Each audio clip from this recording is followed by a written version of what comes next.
There we go. I was having trouble there. Good evening, everybody.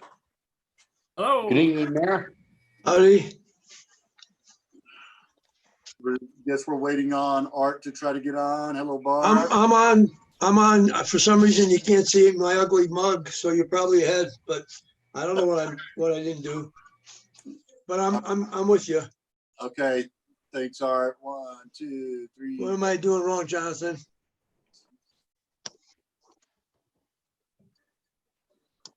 You're muted, John. Sorry. In the bottom left corner, you should have a button that says Start Video that kind of pops up on your screen.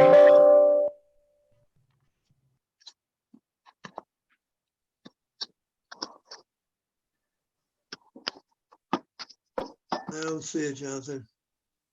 If you go to the left of your screen towards the bottom, and a mute thing comes up with a microphone, and yours isn't coming up, Art? I got the mute off. I just can't get the, holy coly, press You the have wrong to button. Start video. With the line. Oh, hang on a second, hang on a second, hang on a second. Aha. I tell you what, I'm sorry, you guys asked for it. There it is. between you and Bob, wonder what that's saying, right? All right, let's get started on our work session. We do have Jessica with us. We're going to talk about the parking management update. As you know, we started that this weekend on Saturday, and let's let Jessica kind of let council know how it went and their thoughts on it. Jessica? Yeah, so hey everyone. We went live on Saturday morning. We were all there. We unbagged everything, disinfected all the machines. We placed QR codes on all the machines, so therefore people could just scan and then go. Therefore, they didn't have to stand in line at a machine and pay the kiosk, kind of preventing that social distancing aspect. We had a really good turnout on Saturday. We did 190 transactions, and on Sunday, which was a much prettier day, we did almost 300 transactions. We had 0 complaints. Everybody in town was really nice and just asking us how to work things, and they loved the feature of just scanning the QR code and going, because all the restaurants are kind of doing the same system. So they loved that aspect, and it went really well. I mean, granted, Saturday was hailing and raining, so not the best thing, but yeah, everything kind of turned out really well. We didn't have any complaints, and it seemed like everybody was pretty compliant and happy. We did 0 enforcement, just kind of get people back into the groove of things. So we're just kind of just waiting to see how the next weekend comes, with Breck opening on Friday this week. Mike, when are we looking at starting enforcement? Probably. Well, we got it up and rolling. I'm assuming that they were doing the enforcement this weekend. Is that not correct, Jessica? Well, when talking to John, we kind of talked about doing really, really 0 to light enforcement this weekend, since the notice didn't come out until Thursday, and we went live on Saturday. So we just went very light, just explaining the procedures to everyone. And this weekend we'll go full force. Okay. Thank you. Anybody else have any questions for Jessica?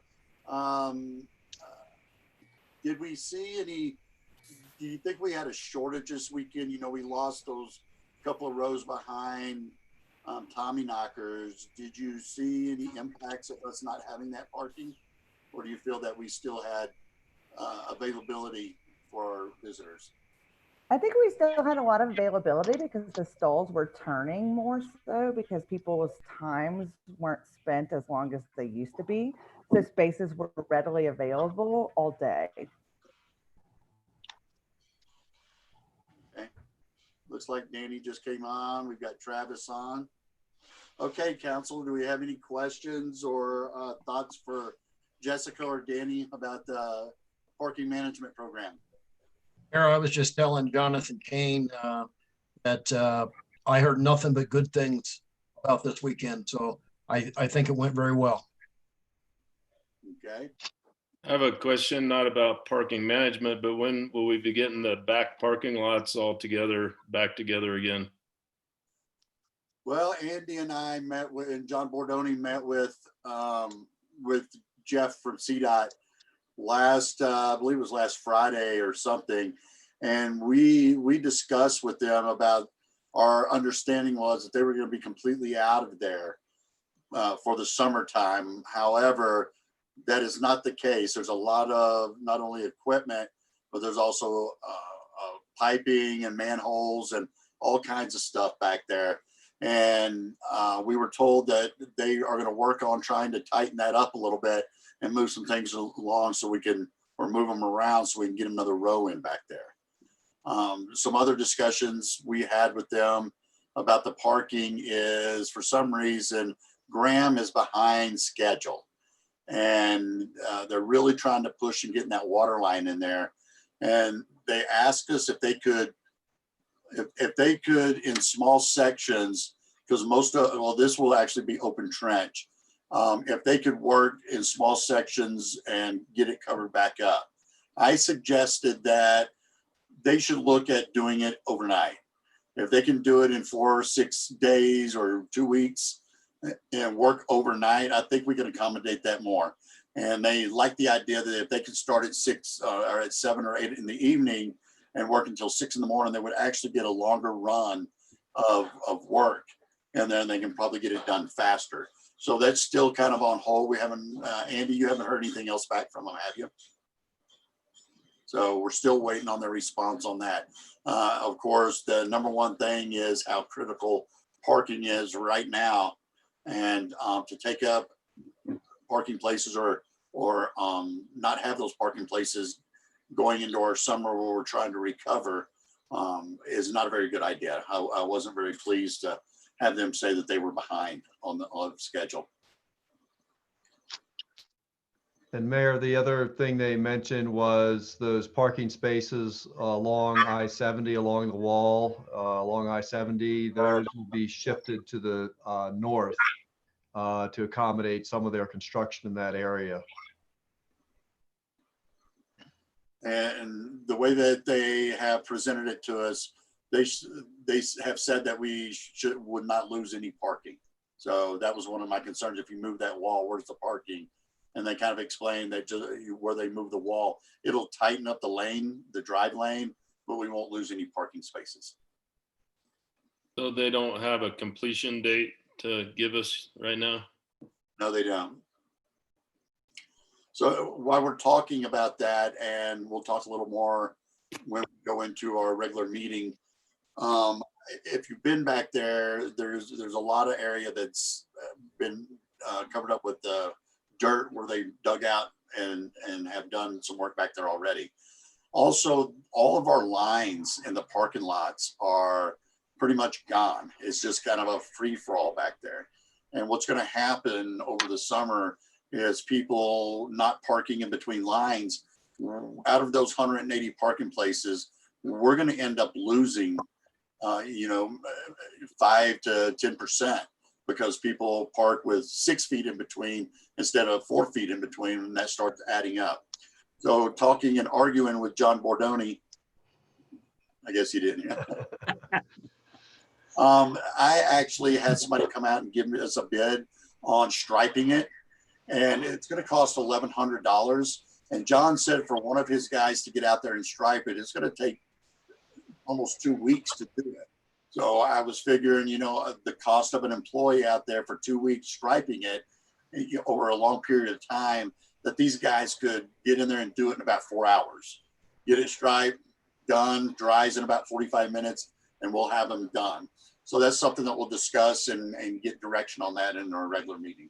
But since we were talking about the parking, I wanted to go ahead and throw that out there for everybody to kind of chew on for a minute. Okay, any more talk parking with Jessica and Danny?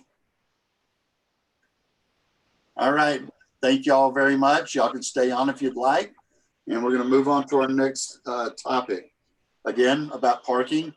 And this is something that the city and the school district has been working with, Andy, myself, John Kane, John Bordoni, of how we could utilize the asphalt area over on the east side of the school next to the playground.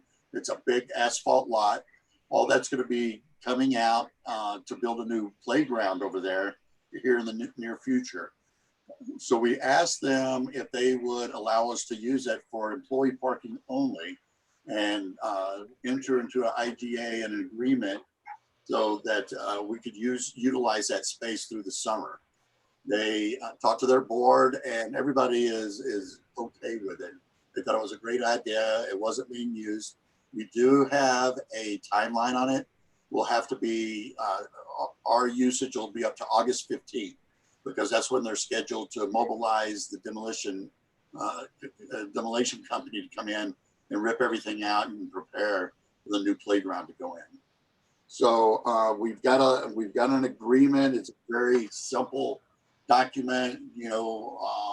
That will be we'll be insured on it. So the school district, kind of like the lumberyard property, that we would take care of all that. We're also gonna, per chief, thinks that 7 to midnight is the time frame that they're in there. If we see cars that are parked in there overnight, chief will do what it takes to get them out of there. We sure don't want residents from the area or others just to park in there, and use that as their personal parking place for the next 2.5 months. So John Bordoni will be responsible for getting some fencing up. There was areas that they would like fenced off so that nobody could enter those areas. So John's working on that. And they will also, John and his crew, they'll go over there and pipe it. Carla Cole worked with us, and she's got a CAD that she laid it all out and gained us, I think she did today 25 parking places with some drive lanes, mobility, and ingress and egress through the parking lot. So with that, does anybody have any questions, concerns, or ideas? Are we gonna have some signage up there, restricting anybody but the employees or whatever rules and regulations put in there? Yes, we are going to put employee-only parking lot. Yeah, that's a great idea. And the other thing, there's a couple of ways to recognize that. One, employees are supposed to have their license plate registered if they're employees and want to park downtown. So that's one way. The other idea that I think that I'd like to do is have some hang tags that the businesses could actually give their employees. So they can hang them up there, and it identifies that they're an employee, and that's who's parking there. Mike, there's no financial consideration then, I assume. They did not ask for any money. Okay. They felt compelled and was glad that they could help out with our situation, with all of our situation in the downtown area this summer. So they didn't ask for any money or any favors. So no, the price was good and the conditions were good. Yeah, the cooperation is great. You said no overnight parking, so are you locking the gate back up at night? John Bordoni, is there going to be a gate on there, or? No, there won't be a gate because we are removing part of the fence. So the way that you'll enter that parking lot, if anybody's familiar, if you're familiar with the alleyway, there's a little alleyway in between that fence and the library. That is actually city property. The library uses it for loading and unloading in there. And they're well aware, because we've coordinated with them to let them know that this was going to happen. So there's going to be a few sections of fence. So you kind of go up in that alleyway, make a right-hand turn into the parking lot. So as John said, I guess there's not going to be a fence. Chief, you're still muted, Chief. Yeah, there you go. Hey, Mayor, are they going to go in and come out the same way? Yes, they are. I don't know how we're going to do that, because that area you're referring to is barely wide enough for one car. Any thoughts on that? Yeah, there is a gate. There is a gate on the 14th Street side. There's also a 6-inch curb there too. Well, correct me if I'm wrong, but isn't that access on the north side of the library, isn't that slightly recessed, cement with sort of like curbs on either side, or is it flush with the fence line? There's just a curb on one side towards the library. Okay. All right. Well, we may need to. I see what we need to. And also, some of these folks that are driving large SUVs, John, are we going to be able to accommodate them coming in and veering to the right? I would imagine it's not going to be a 90-degree turn. No, and that's the reason for taking out 3 or 4 panels of that. Okay. Because we discussed that the other day. So. Okay. But I can see the conflict, Chief, that if somebody's trying to come out when somebody's coming in, that alleyway is not big enough to do that. Sure. Let's keep an eye on that. Andy? Hey, I would Andy, like too concerned about that because we're only talking 25 vehicles that will be able to park in there, and it's employee only. So this isn't open to the general public. And though, yes, you could have one employee leaving while another one's coming in, I don't think that'll be too much of an issue. And unfortunately, the driveway is pretty short. And I know it's not perfect, but maybe just a sign reminding people it's one-way traffic. You're on mute, Chief. If you're referring to the access, it can't be one-way traffic because it's the only Could way be in and out. two-way. Are you, Councilman, are you referring to like 14th? No, I'm talking about that driveway. Just Yeah, one lane, I believe he meant to say. Yeah. All right. Well, time will tell, and I guess, we can keep the plan dynamic and see what happens this summer. Okay. All right. Any other questions, council? All right. Wow, we're gonna be done with this work session pretty quick. Oh, no, it's Chief, you're up. Modifications in the police department. I think we're all braced that there is not going to be a vaccine for COVID-19 in 12 to 18 months. So we need to prepare ourselves for going through this again next year with the expectation and knowledge that, we can operate with certain restrictions. You all had the opportunity to visit the police department. You know that when there's multiple officers and staff and there, we're pretty much tripping over one another, sort of like being on a U-boat is the analogy I like to use.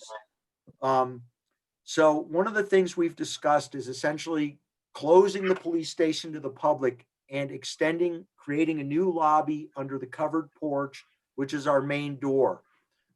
That space is 6 by 8 foot, easily accommodate 1 or 2 people, especially if we put a bench on the south facing wall. I did get it late tonight. Doug Smith had drafted up a concept and emailed it to me, but he evidently punched in the wrong email address. So I got it later in the day and I emailed it to each one of you.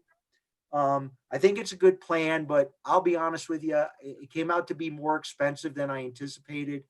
We could probably buy our own office trailer for that amount and repurpose it.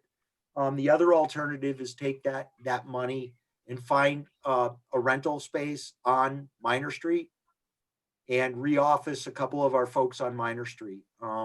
I think in light of us creating a new walking mall, that's a viable option to have officers staged out of Minor Street. I do have issues about vulnerability of property on the street while it's closed. Nobody's passing by. So that might be a solution. But I'm open, I'm open to suggestions. If anyone would like to look at the proposal, it's in your email and we might be able to talk about it at a later date. Okay. Yeah, I haven't read it yet, Chief. But Yeah, it's I apologize again. Doug just wrote it today and he shot it off and I think he typed in the wrong thing. But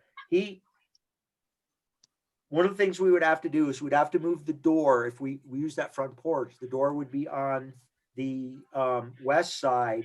And we would use the existing ramp, but we would have to expand the ramp at the door so the door can open, people could pass.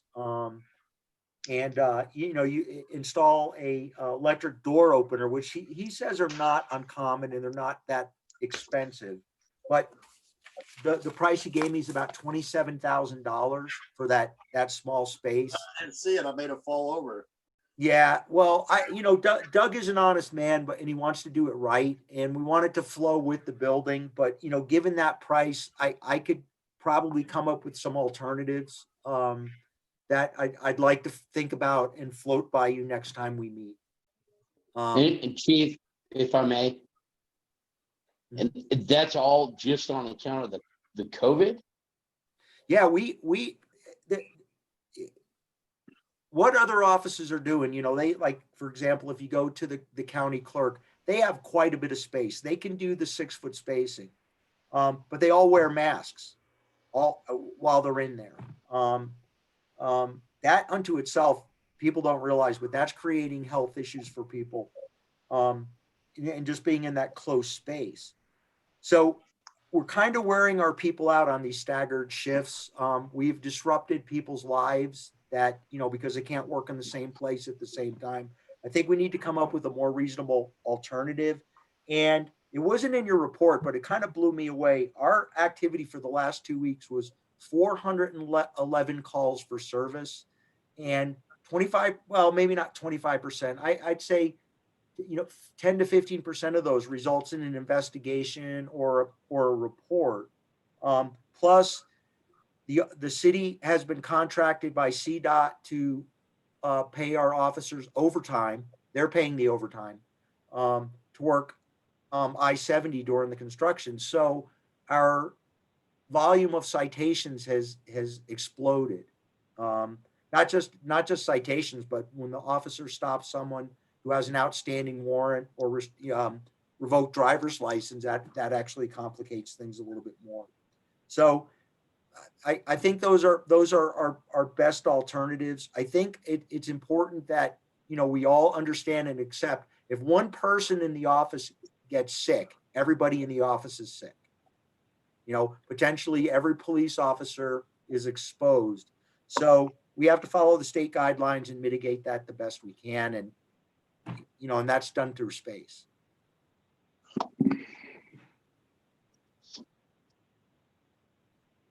You're muted, Mike. We got to take care of each other on that, Chief. So, Chief, if you want to look at some other options and bring them back to us, I see you're concerned. It is a concern that we should be thinking about. And like you said, I don't think we're going to be getting out of this anytime real soon. And we got to keep our staff safe from spread. So, right. Does anybody else have any questions for Chief about the modification of the police station? Thank you, Chris. Thanks, Chris. All right. Well, with that, John, are you going to have to reset for us for our regular meeting? Nope, we're ready to go. Okay. Well, we got about 20 minutes. So everybody can sit here and chat or use the facility and whatever you need to do. And we'll be back on about 7 o'clock. I have to keep the live stream going, so the meeting will be live because otherwise we have to start over. So you can just put your stop video if you want to, and your mute on if you desired. And if you talk about things, be careful. Yep, it's live on the internet, so it'll live forever. All right. All right. Thank you so much. Have a good night. Hey, thanks, Danny. Yeah, thank you, everybody. Yeah, have a good one. All right, you too. Thank you. Bye-bye. Dan, I see you're on here. Can you hear us?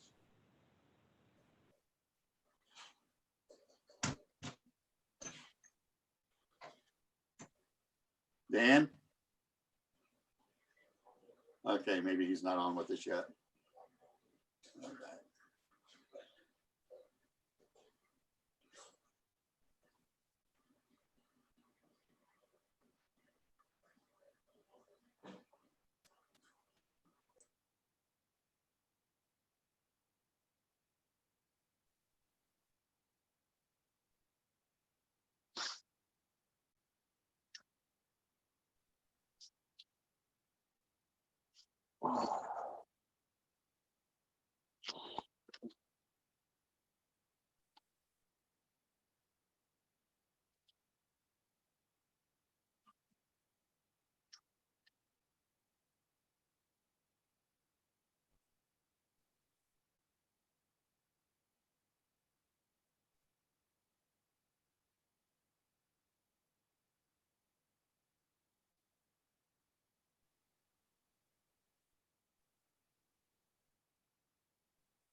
Hey, Diane, are you there?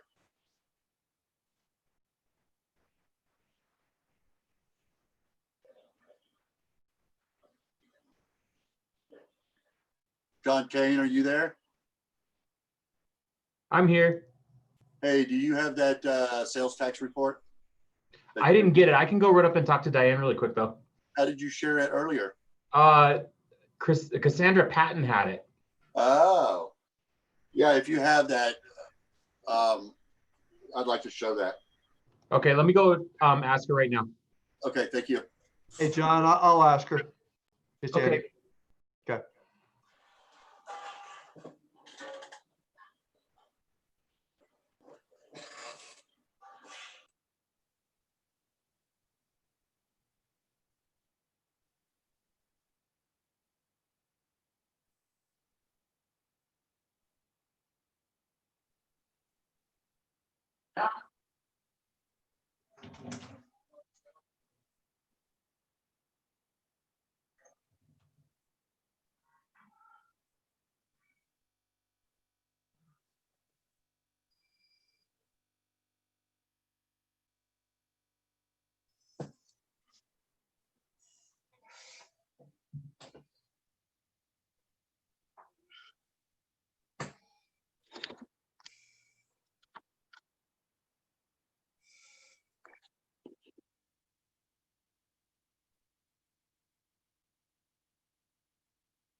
Sorry, y'all, I have to leave for a few minutes. We have a car fire. Oh, shoot. We're at Kelly. The 236. Thank you. Okay, thanks, Kelly. There's more business for you, Jimmy. I know, right? Yeah.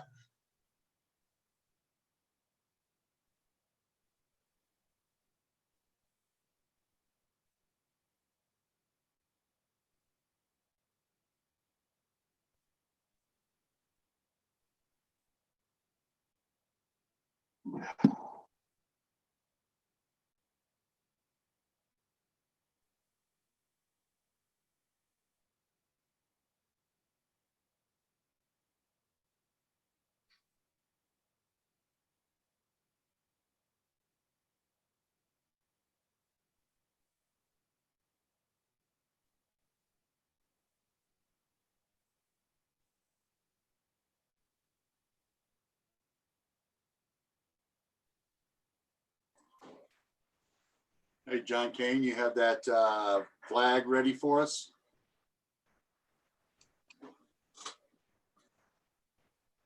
He does. Okay, cool.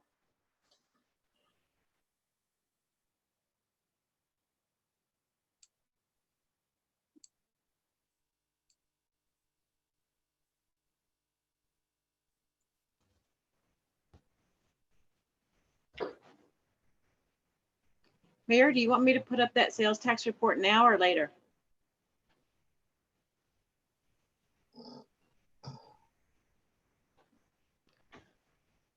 Well, he's muted. I'm gonna let you share that under your report. Okay. You don't see my little text I sent to you? No. So if you go down at the bottom where it says chat, see it down there? Click on that. Got it. Now look there. Do you see where I texted you? All right. Ooh. Pretty nifty, huh? Yeah, you are the Zoom king. Whatever. Yeah. You're a funny one. Does anybody know when the library is going to be open? Yeah, John, I wondered that myself. I still haven't heard anything. Yeah, a couple of people asked me, so. They're getting close. They're going to have a drop off and pickup service, but they're just trying to get everything set up right now. Yeah, good to know. I know my committee assignment is library board and they haven't met yet. I keep checking and they're thinking maybe quarterly is all.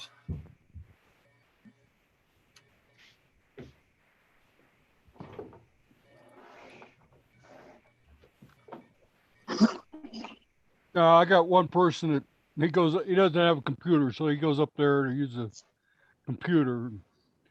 He's been missing that, so he asked me. I didn't know. Hello, Carmen.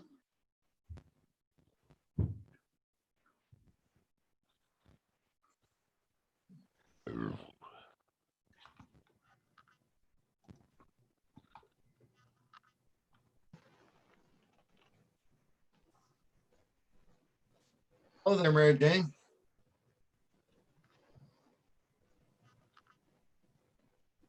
Good to see ya.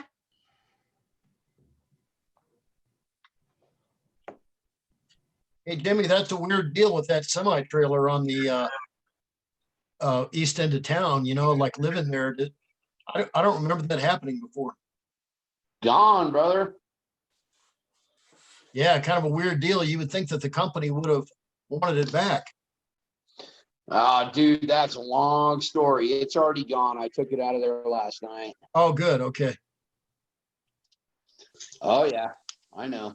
I swear there. I swear at my place. I swear everywhere. I know. Yeah. Yeah, I just thought they would have had an insurance company or the leasing company or the owner or somebody wanting that somewhere. Yeah, It was dude, weird. You have no idea how any of that works, Chuck. No, I don't. Nope. I know you got some complications where sometimes one insurer's got the cargo and someone else insures the truck and someone else is the leasing company's, agent. Yeah. Well, that particular one's got 5 of them. So, Wow. yeah. Yeah, there's, a lot of money out on that already to appease the, citizens, the city, et cetera, that's already gone. And now I have 0 collateral and a huge bill out on that. So, yeah, it's gone. It left without, any money's paid to me or my crew. And so anyway. Maybe how long does that take to shake out as far as settling up and stuff? Is that sometimes months? Well, sometimes years. Wow. So, yeah, there's too many people pointing fingers at who's at fault. So, but I go from hero to zero overnight when it's burning down in the middle of the interstate, and I clear it open. By golly, I'm good. And then wherever it happens to land, nobody likes that either. So, unfortunately, I'm stuck in the middle of that. But my guys don't care about that stuff, and do the subcontractors that I hire for cleanup and whatever else. Yeah. Yeah, those are sore subjects.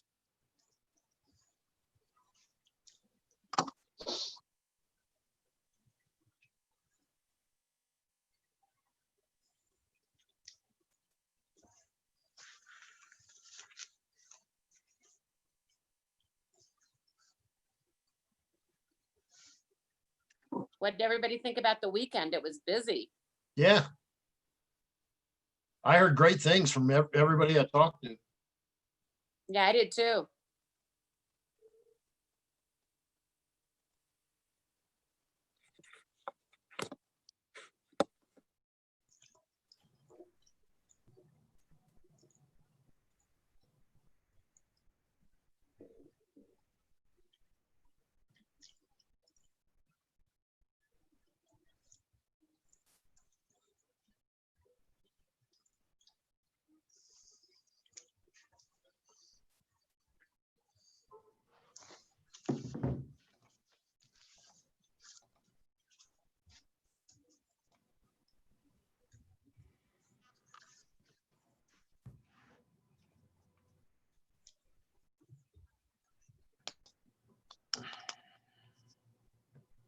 Do we have everybody back for our meeting?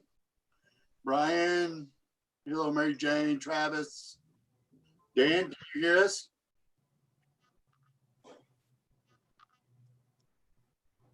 Dan Wester? Hey, Mr. Mayor. Hey, Council. Travis, how are you? Good to see you. Very well. How are you doing? Good. Carmen, can you hear us? Yes, Mayor, sure can. Yep. All Hi, right. Mayor. Good evening, Council. Still waiting on Dan Wester. I think he's going to start talking here in a second.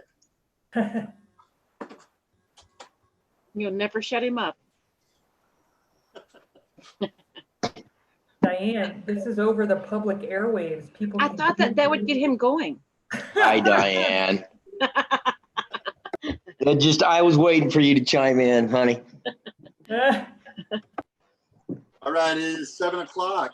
This is our regular scheduled meeting for City Council on June 8th, 2020. Welcome, everybody. Diane, could I have roll call, please? Michael Hillman. Here. Scott Pennell. Here. Chuck Harmon. Here. Bob Boland. Here. John Curtis. Here. Art Cacavelli. Here. Jim Clark. Here. All right, please stand with us for the Pledge of Allegiance.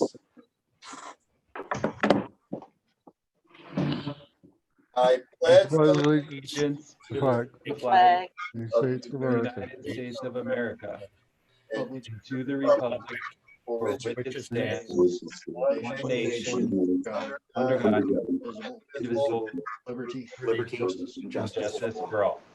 Here, please be seated.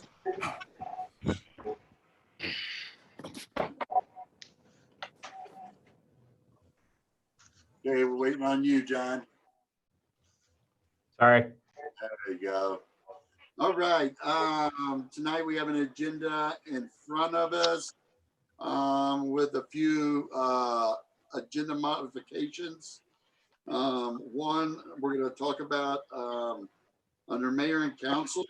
I'm going to talk a minute about I was approached by the Easter Seals director. I just want to talk a minute about that. I'd like to talk about the striping of the parking lot behind Bojo's and westbound and down. And also I'd like to talk about the effort and an act from the group that we participate in. And I'll explain a little bit more about that. Is there anything else that we need to add to the agenda? Yeah, Mike, I would like to discuss additionally the support letter from the city to the county for the clinic construction. Continue that discussion that we talked about at the previous work session a week ago. Okay. All righty. Does anybody have anything else? Yeah, wherever you want on there. I'm thinking probably mayor and council might be best. Yep, But we'll just put all that under mayor and council. okay, thank you. All right. With that, do I have a motion for the approval of the amended agenda, please? I'll move to approve with the changes to the agenda, the agenda for the June 8th, 2020 meeting. Do I have a second? Second. All right, motion is second. Any discussion? All in favor, raise your hand. That way we make sure to get everybody. Thank you. Welcome. Does anybody on council feel that they have a conflict of interest with the proposed or with the amended agenda? Yes, I have a conflict on the planning and community development item A. So I'd like to recuse myself on that. All right, Bob will recuse himself under planning A. All right, anybody else? I do too, Mayor, as well, please, under the approval of the bills Allied Towing Incorporated. Okay, thanks, Jim. Thank you. Okay, and what we'll do on that is we'll rest of council will approve all the bills without we're going to approve the bills with the Allied Towing, and then we'll approve the bill of Allied Towing, exclusion of the Allied Towing, and then we'll approve with the Allied Towing after that without Jim. Okay. Thanks, sir. For that. All right. Do I have a motion? You want a motion to approve the minutes, Mayor? Oh, I'm sorry. I did skip that. Yes, the minutes first. Yes. I would move that we approve the minutes from May 26, 2020 and June 1st, 2020. Do I have a second? Second. Got Chuck first. Arthur, I believe, was second. Discussion. They're very minor on the May 26th regular meeting. If you look on the second page under resolutions, very near the right-hand column where it talks about the city of Idaho Springs, Colorado to amend fees and charges for various city license permits. And there's just an N missing there. It should say and services. It's got A space D. So no biggie, but instead of and, should be and. Got it. All right. Thank you, Diane. Thanks, Chuck. All right. Any other discussion? Hearing none, all in favor, raise your hand. All right. It passes. Now we'll move to the bills. Do I have a motion? Mayor, I would move that we approve the bills except for Allied Towing to June 8th, 2020. All right. Do I have a second? Second. We've got Chuck and Scott. All right. Discussion. Does anybody have any questions on the bills that need to be discussed? I do. They are. I have two, if I may. Page 4. Community Matters Institute, 1949. Do we have a running, is there a running total on, didn't we approve a bill last week with them as well? I believe we, because I think somebody asked about that, almost $12,000 bill. Okay. Can you help us with that? Sure. The bill that was approved at the last council meeting was for the end of March through April. Right. And this is the bill for the month of May. Okay. So about 21,000, close to 22,000 for the 2 months, roughly. That's correct, Art, yes. Approximately, yes. All right, and then let me go through my pages. Page 7, item 05-27020, gift cards, $10,000. I was just curious what that's all about. So what that is the gift cards that we received the grant. And correct me if I'm wrong, John Kay, but that was our grant money that we were giving out to our community, some help with gift cards from Safeway, along with some cash asks. And a little update on that. I believe that we have very little cash left and about $4,000 worth of Safeway cards still. As So of this morning, that's correct. We So may have given out a couple today, but I think that was correct. That was correct at 9 o'clock this morning. So we received the $25,000, Art, and that's what that's part of right there. Okay, all right, thank you. Yeah. Anybody else have any questions about the bills? All right, I need a second motion for the ally. Oh, all in favor, say, or raise your hand. Any opposed? Hearing none. Okay, we'll do the second motion for the Allied towing bill.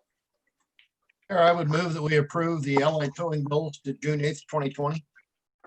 Do I have a second? Second. Second. Got Dr. Bob. All right, any discussion?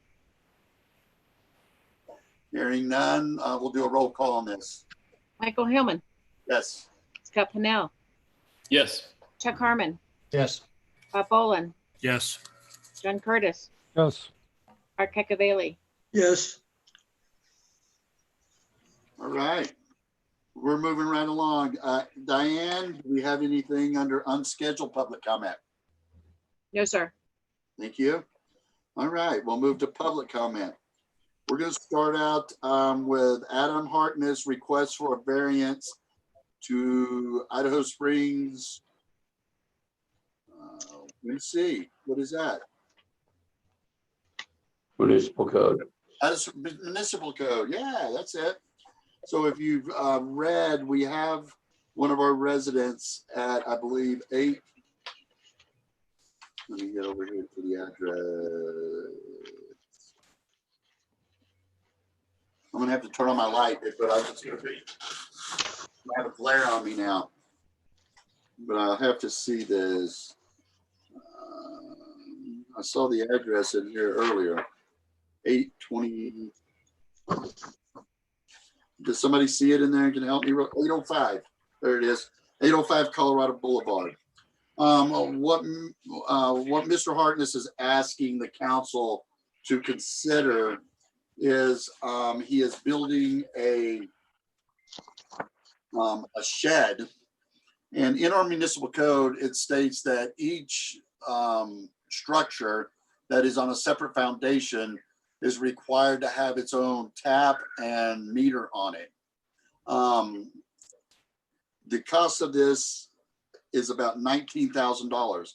It also says in our municipal code that council can authorize, and it says any city authorization for more than one structure on the same service line, meter or tap must be approved by city council, provided in writing, signed by the mayor, and must specifically identify all structures to be served.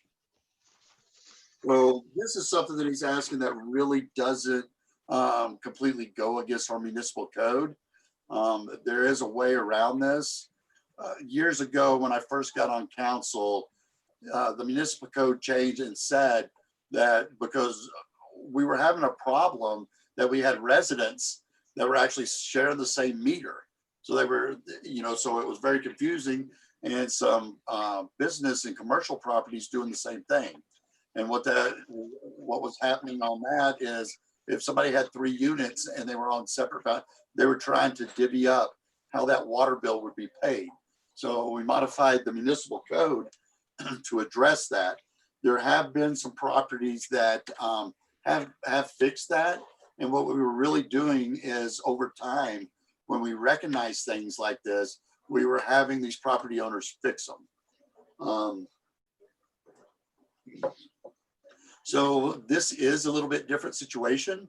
This is going to be a shed on an existing property. Of course, it is going to be a separate structure on a separate foundation. So I'm going to open this up to council for a minute to hear your thoughts, your concerns, or any ideas.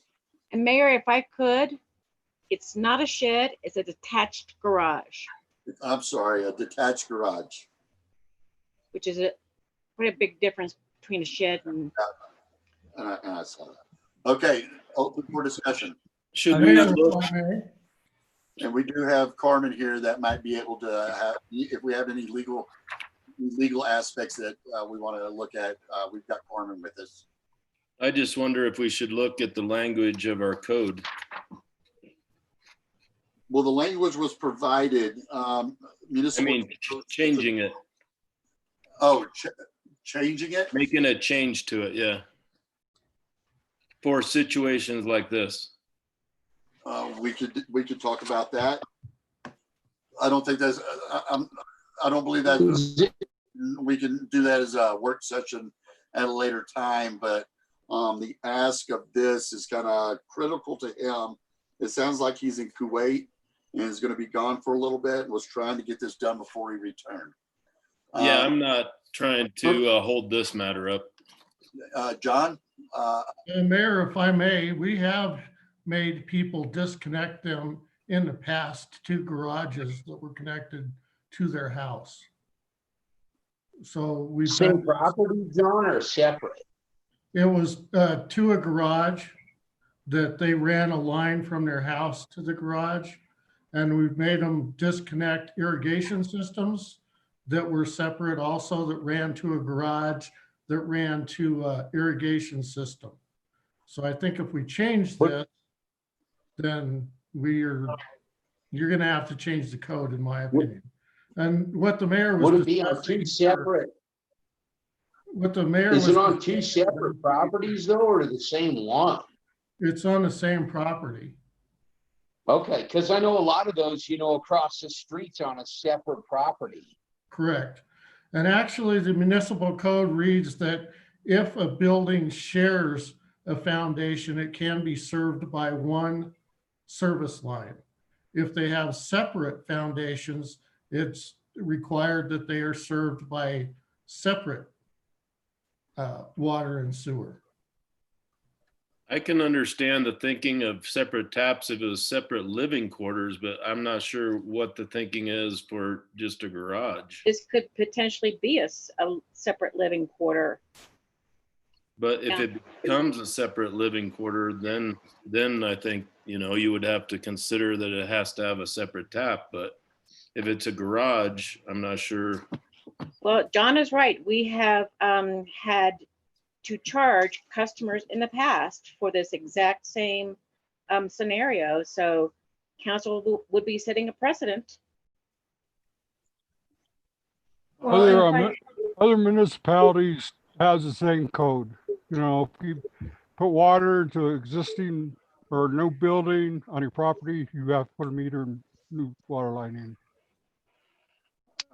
So we're not unique. Yeah, and I will add to Councilor Curtis's statement there. This is quite a common provision, and appreciate what council is saying and this person's ask of you.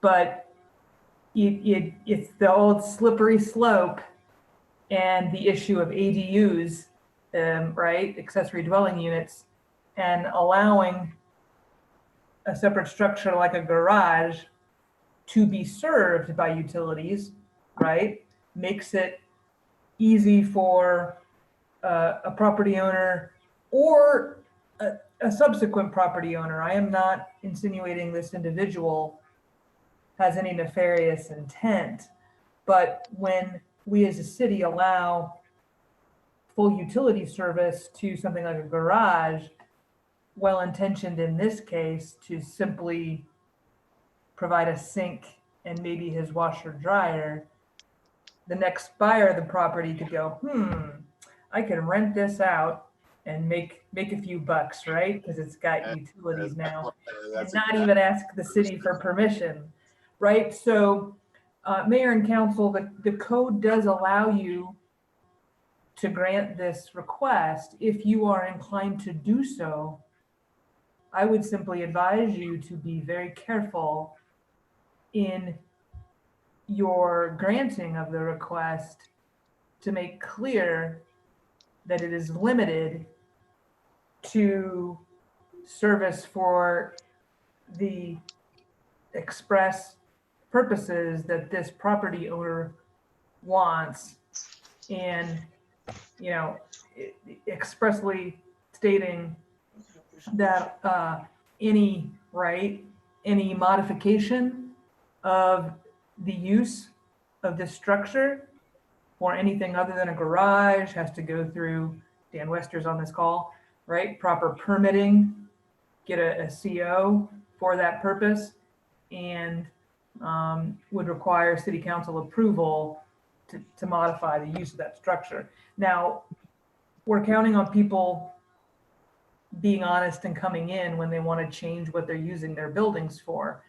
But we do presume the best. But that's the policy reason behind this code language. I just wanted to add that. Thanks, Mayor.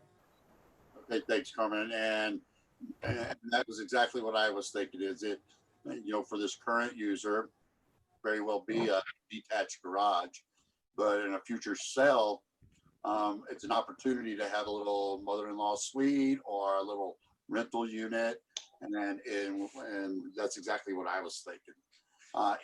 Any other points from other council members? Now, if he doesn't want water, we don't force him to put water in, right? For a detached garage, yeah. If he doesn't want to have water in it, then the tap and the line had no bearing on that, because it's just going to be a garage without any water to it. Okay, just wanted to clarify that. Okay. Well, if we accept this, it seems like we should revisit our code to allow this precedent in the future.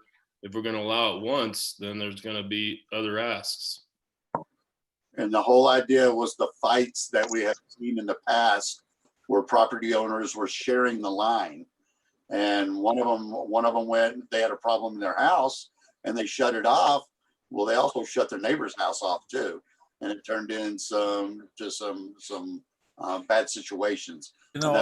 I've been involved in multiple administrations in the city, on city council, probably 3 or 4 different mayors. It took us forever to climb back up that slope out of that hole that we dug ourselves in.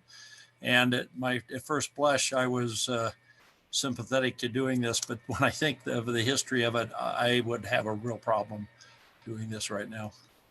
And then I'll throw another situation that I'm sure a couple of the council members would remember. We had a situation with a downtown property owner that the city said, you have to separate these and put 3 taps on them. And that gentleman hired an attorney and proved that per our code, it says if they're all on the same foundation, then we don't have to do it. And when they did when they looked at it, investigated it, and proved that it was all on one foundation, the city couldn't require them to do it. So that happened 4 or 5 years ago. So that's happened too. They didn't have to modify theirs because of the foundation and under the same roof and those kind of things. Any other thoughts, council? How should we get back to Mr. Harkness about this? And any last chance for thoughts? So, well, just to be clear, I'm sorry. Go ahead, Jim. water and sewer tap would cost him the $19,000. Is that correct? That's his He's estimate. already got the water, but he's already got the water and sewer from his house. So could we not grant him he'd have to get a meter, obviously, and it would be metered, and he would pay for the water and sewer, obviously, for his garage. Is that still $19,000 even on his own property? Well, the tap fees have to be considered. That's the cost of I'm sure that's the cost of the tap fees from the city, and also the cost of the installation, I'm assuming. That's But actually just the cost of the tap fees from the city. The water is just under $7,000. Sewer is just under $12,000. So that's strictly just the plant investment fees. He would have to have it installed himself. And if you read the code, it says each independent structure requiring water or wastewater service shall be individually licensed and metered and served by a single tap. Right. Okay. Yeah, so I would like to ask Carmen again to weigh in if we're opening a big can of worms if we were to accept this tonight. Well, I think Mayor and Council, again, if you were to be clear about the parameters of the authority that you're granting, the code does give you the authority, Councilor Pennell, to authorize exceptions to the rule. And if this exception is being permitted for the limited purposes of the limited garage use, you could define this allowance for that purpose. You could think about the general policy perspective going forward of allowing multiple independent structures to be served by the same line when one is accessory to the other, as in this case, right? In contrast with what the mayor has pointed out in the past, where you had two sort of principal living structures or two structures on the same property being inhabited, etc. You could contrast this situation with the situation you do not want to authorize. I think you all are asking good questions, and I think this sounds like, as Mayor said, maybe a study session topic in the future about what you want to do generally speaking, because you may indeed have owners like this individual who truly have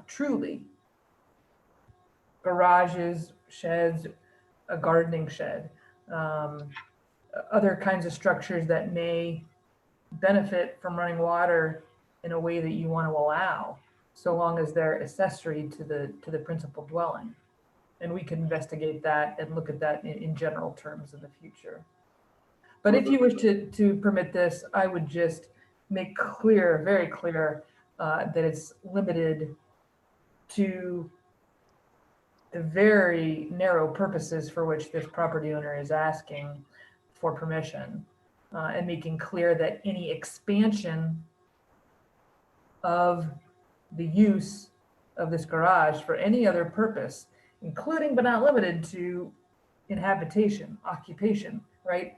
That is not authorized and would require city approval and an appropriate CO. So I just have two questions about that. Number one is, how do we record that as such?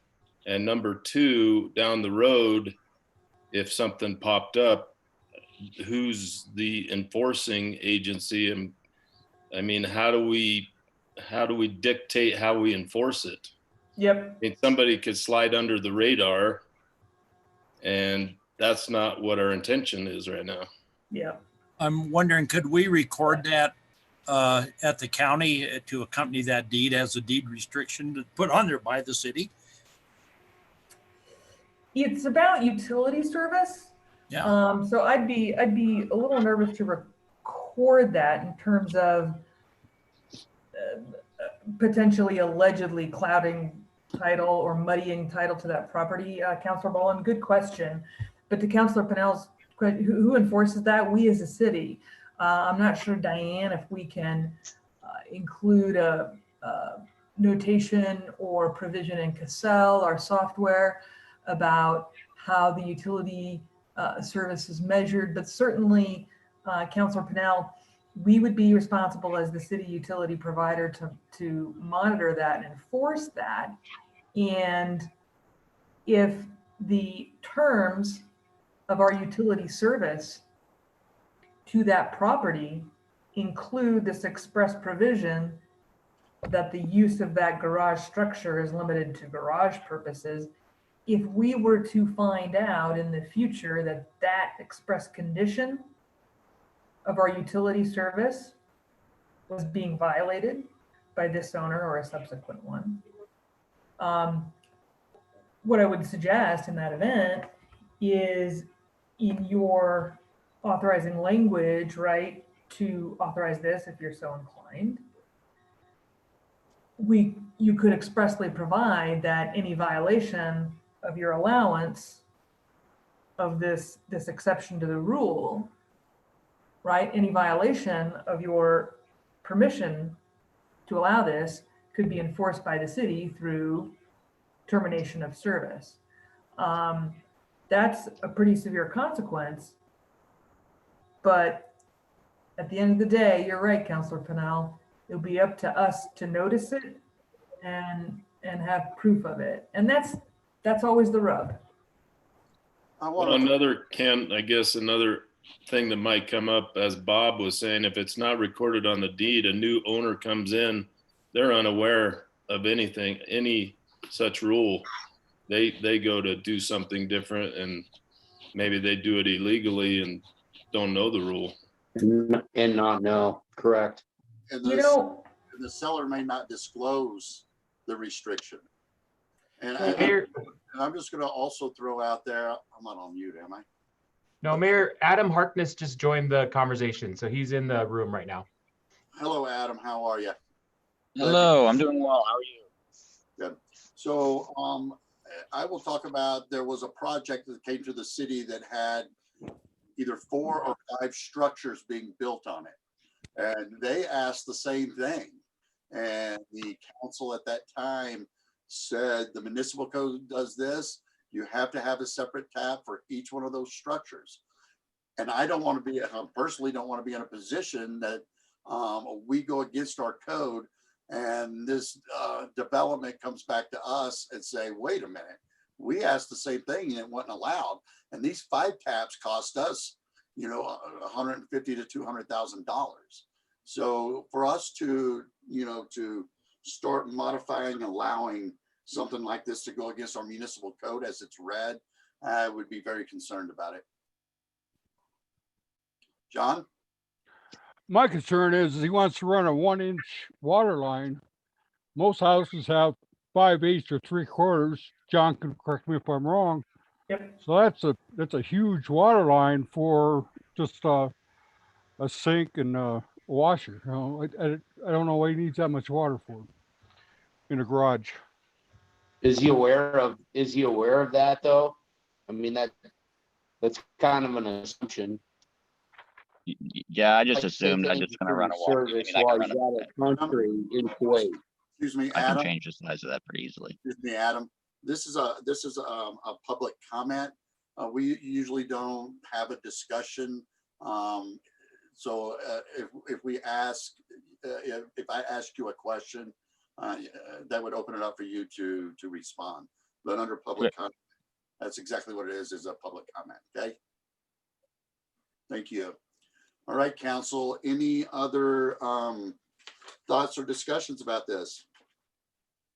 Maybe he's unaware of the size of the line it needs. Who knows? But first of all, he's serving our country. I'm sorry. Part of this discussion, I believe the discussion is that the council would consider a variance and allowing this to happen.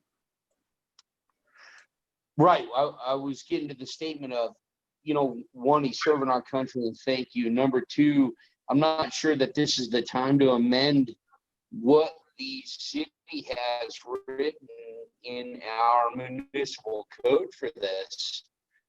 I'm in full agreement of, I'm not sure, like Carmen said, we need to be careful that, do we make an exception for this one time, but then just like you said, Mayor, you know, who knows the repercussions on down the line? Bob's seen that over the years. I don't know the answer to this. The municipal code is just that. So I guess that's where I'll leave that. I don't know. I'm not sure that it's a grantable thing. Thank you, Councilman Clark. Would anybody else like to weigh in? You Are know, we looking to vote on this? Or No, this is just public comment is all it is. We'll make it, we'll make a decision on that tonight. Okay. make an action item. Okay, well, I guess my big problem, we need an answer on that 1-inch line. That's unreasonably large. I agree with John on that. But I don't inherently have a real problem with it if we have a foolproof system of not having a subsequent owner, as Carmen says, go ahead and put in living units there or something like that. And we need some sort of a tickler file or a big note in the software on that account in our utility department to make sure that that's front and center in that particular file. And if we could do that, that would be great. The problem that I saw through the years, of course, was everything was bootlegged in for decades and decades, and it was a disaster. We finally tackled it. And so I just don't want to start that again, but I would feel comfortable if we can make it airtight in terms of future sales and future owners. I could support it, I believe, in this case. I think it's reasonable. Would it be possible or proper to add an ad fee when someone has a separate line running to a separate structure, that on their bill, they pay a small fee every month? And that's one way to track it, that they have that second line going to a second structure? Well, generally speaking, a fee, mayor and council, right, has to be, in order for it not to be a tax, and therefore implicate Tabor and all kinds of a host of other legal issues, is the fee has to be tied to an administrative service or an actual service provided by the city, for which the fee pays, right? So, if the fee were related to perhaps Councilor Pennell, and maybe this is a general, right, goes to the generality of what you're considering. Perhaps if council and mayor and council were willing to entertain requests such as this for service to independently structured, right, independent foundation accessory units, perhaps a condition of such allowance of utility service would be periodic inspections, monthly inspections, quarterly inspections by the city to verify that all conditions of the conditional utility service are being met. And property owner, you shall consent to the city entering your property to perform that inspection. And that there shall be a fee to pay for staff time to perform that inspection. Perhaps that is a way, right, to skin the cat and get at actually verifying for ourselves, for the city, that the limitations that structure only be an accessory structure will actually come in and look for ourselves, by the way, every month or every quarter. Now, I'm suggesting that here from the comfort of my chair, not being the person who has to go out and do it. So to Mayor and John and Diane and all of our staff, we have to have somebody who's able and willing to do those inspections, Dan Wester. So we would have to actually incur the expense to do that, but that might be a mechanism to verify that the condition of your approval is being met, Councilor Pennell. Could support that because, I agree with John about that 1-inch line. And I agree with Scott's sentiment that, in the future, we cannot really police if somebody disclosed or did not disclose that and the sale because, we don't have x-ray vision. So this would be a way, that we could protect ourselves. Okay. I think we've had a pretty good discussion on this. Corbin, do we need to make the formal motion and vote now or somewhere else along the way? You indeed could, Mayor, if council is ready to decide on this particular application tonight, you certainly may. If council is not inclined to act on this tonight, you could, of course, move to deny the request. You could move to kick the can down the road and consider the request later after you revisit sort of the general parameters of the policy items implicated. All options are on the table for you, Mayor. What would council's desire be? Well, Mayor, as it currently stands, it's kind of a hard thing to throw out there and pass as the request is being made. I think we need to talk about if we revise this or future ones. I think I'd feel a lot more comfortable. Agreed. I I'm agree. ready to vote now, so. All right, it sounds like that consensus of council would like to put this on a future work session to look at either modifying our municipal code or some way that we can monitor and enforce and keep an eye on what happens with that additional building. So I thought I heard Adam say that he just said an inch line, not knowing what the exact line should be. So I think it sounded to me like it was just a number he put out there. I think he'd be willing to go to the 5/8 line or whatever line's required. I don't mean to put words in his mouth, but that's what he briefly tried to get in there. So it wasn't like he was insistent on an inch line. So I think that's something to consider as well. Yeah, the size of line is not the task or decision. Right. I mean, that can always be, that's no big deal. It is What came up as a question. Yeah. Okay. Okay. All right. We will put this on a future work session. Adam, I didn't mean to cut you off. That's kind of how it works with council, even in public, is just us discussing it and making a decision on it.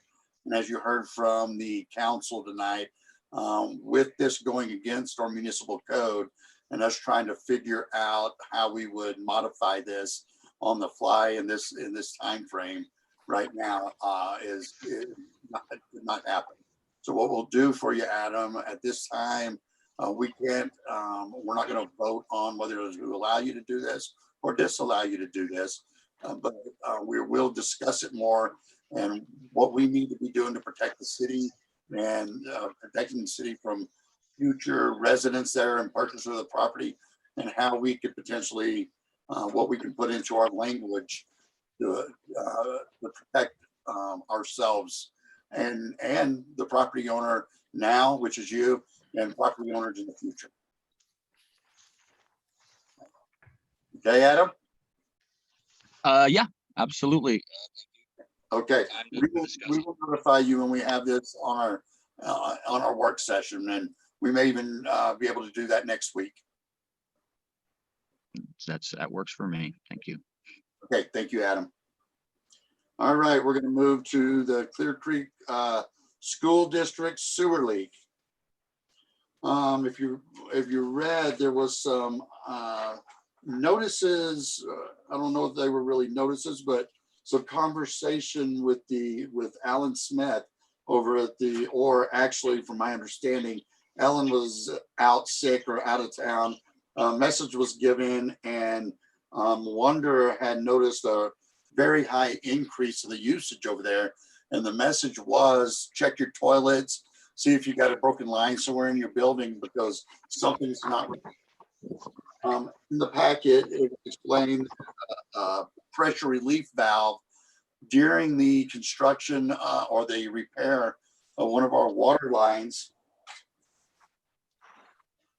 on 103, that some debris, some grit entered their line into the PRV, made it fail through the backflow preventer, and not only usage of water, but also into the Chicago Creek Sand District sewer system.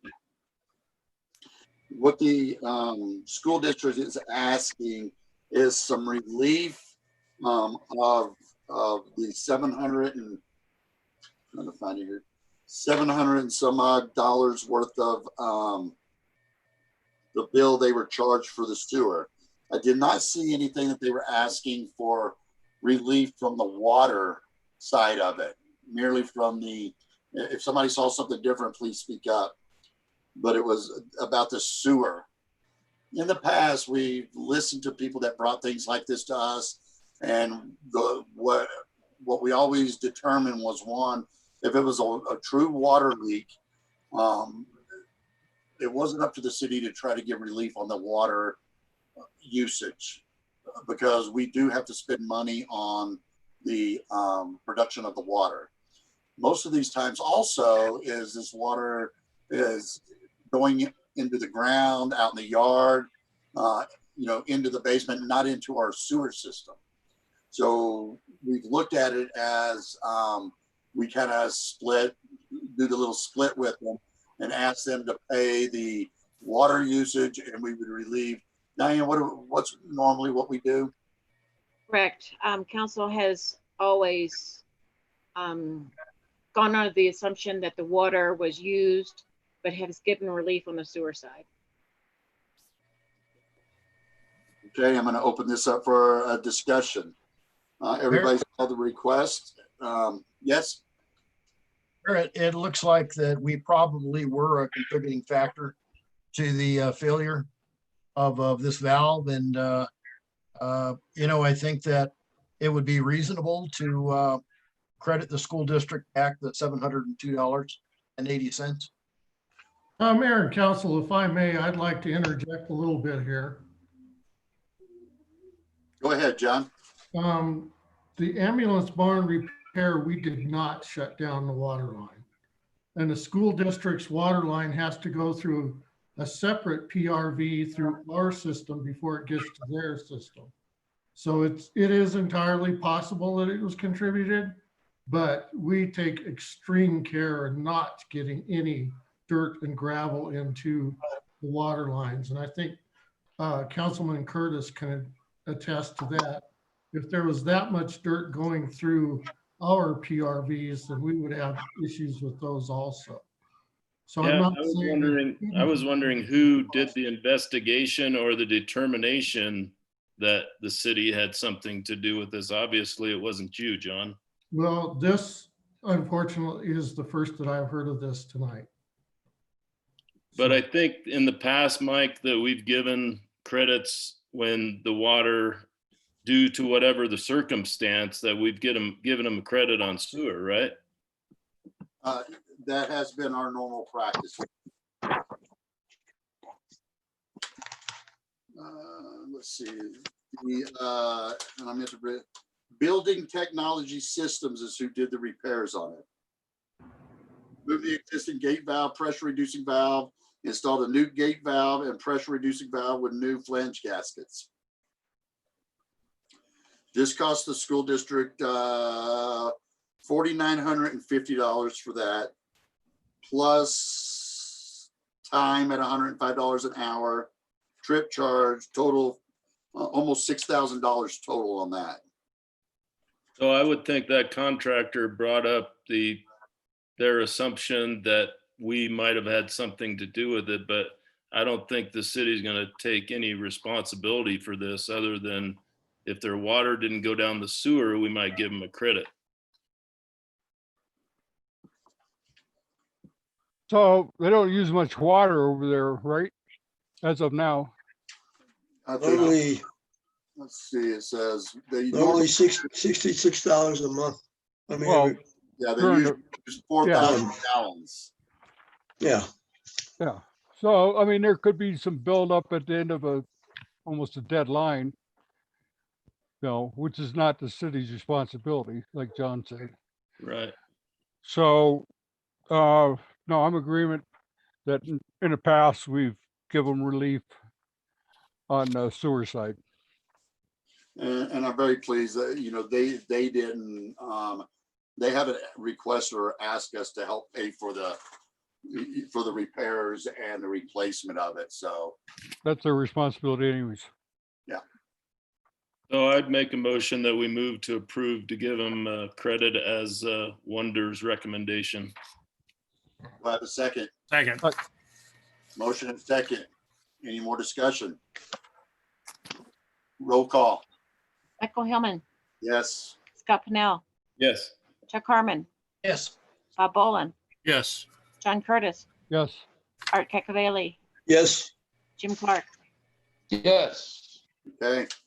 Motion passes unanimously. All right, and we'll get a letter out to the school district about our decision on this. And what this will be is I believe they've already paid the bill, if I read right. And they'll just be asking for a reimbursement from, I guess we have to pay Chicago Creek Sand, and then they'll give their money back to them. So, all right, let's move on. All right, next, C under public comment, we have St. Paul's Catholic Church asking us to reconsider a decision that we made a few months ago about changing the way that they're set up on the billing in the letter. And I was really surprised, and Dan, maybe you can help us understand this a little bit more. These are 521,000 gallons.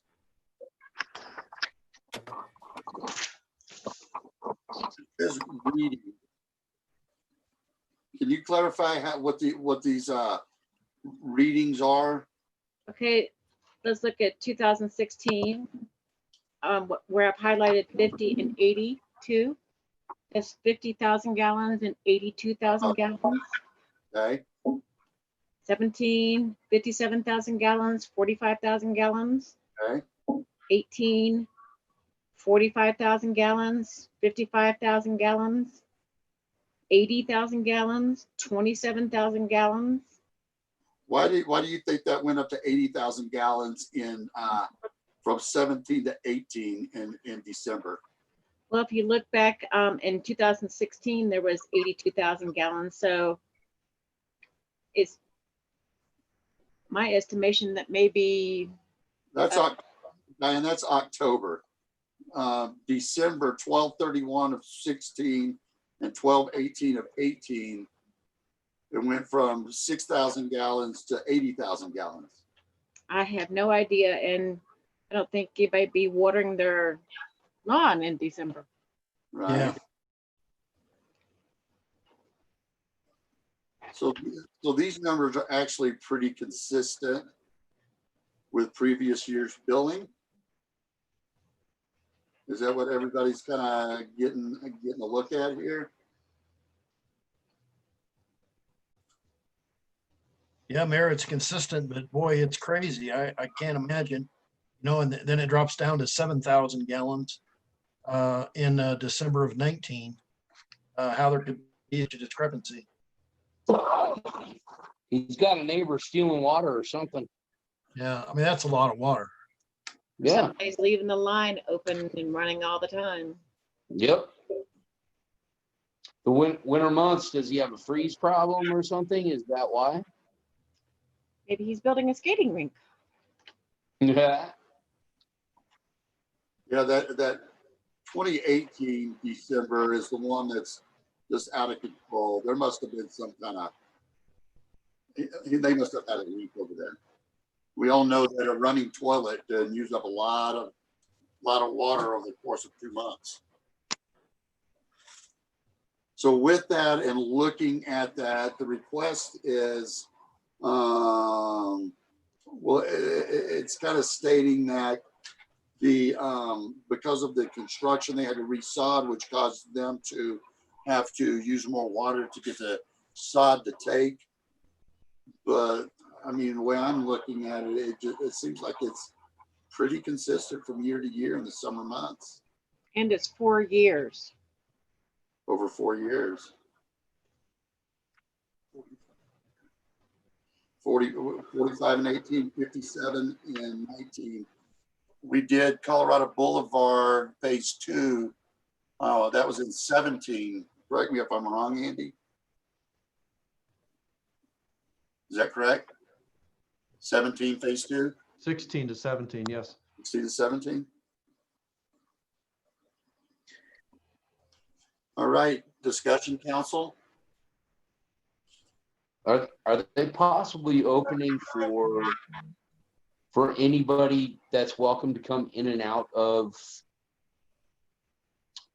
the church during the winter months when it's cold, maybe from the Greyhound stop, from, you know, passer throughs or anything else that maybe doesn't have a care or something like that? I mean, something has to explain the, you know, 80,000 gallons of water on New Year's Eve.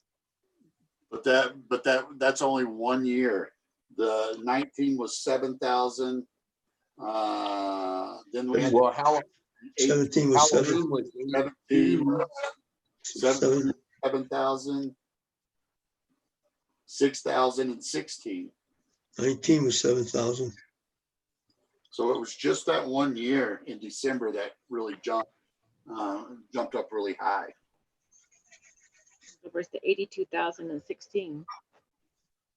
And John, you've checked the meter, the validity of that? 82.45, December 55, December 49. I mean, the usage even in October billing was, you know, there was some discrepancies, a little higher and a little lower, but they were all high use in those months. John, have we ever gone over there and checked the meter to see it? But it would reflect on the other months, so that really doesn't make sense either. Mayor, my understanding is they're requesting to be changed from commercial to residential. It's going to bring They're that not up. requesting relief on their. Right. That's correct.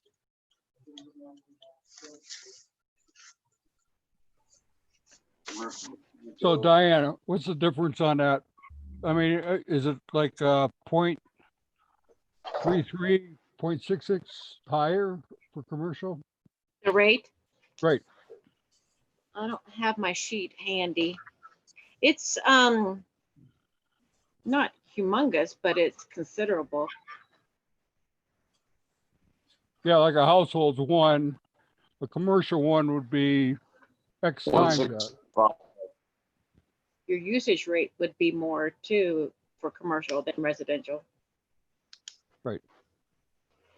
I think what we need is something that shows us, you know, one, we could consider it without having all the numbers to look at. If council is wanting to see what the difference in a water bill as it's being billed now, and if it was changed to residential commercial, what's going to be the differential?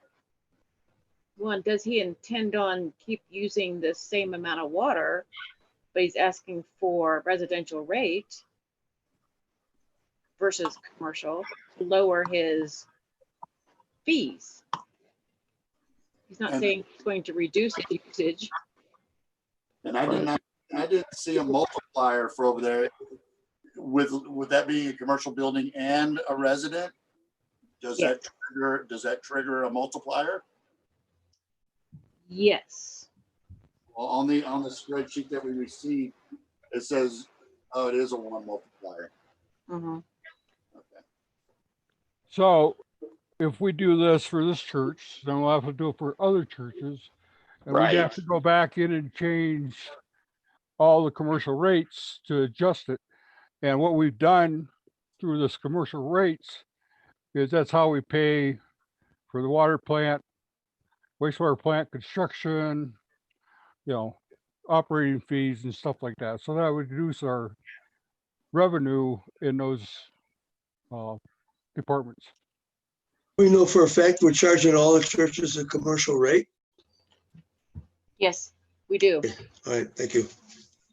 And he does say in here that the contractor will be asked. So today, we haven't got a reply back that a contractor came out and possibly found some leaks or some other contributing factors to this.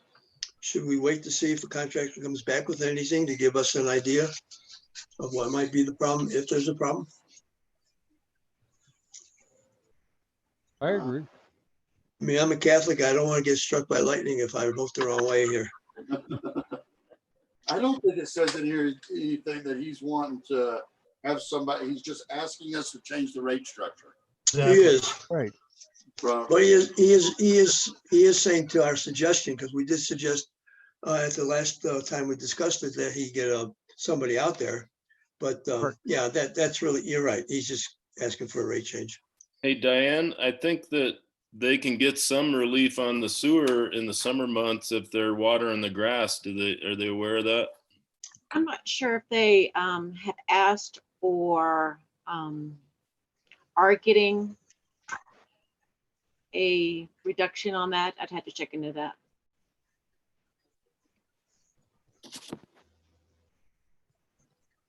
Any council, any other comments, suggestions? Just, I agree with John Curtis. I think it would open Pandora's box if we approve this church for a lower, to the residential rate. Agreed. And I think the other comment I made is we've spent a lot of money and we've made a lot of tough decisions by raising people's water rates. And then all of a sudden, like I said, I don't know what the amount equates to, but the rates were based on the revenues for these buildings, set up the way they were, commercial properties, residential.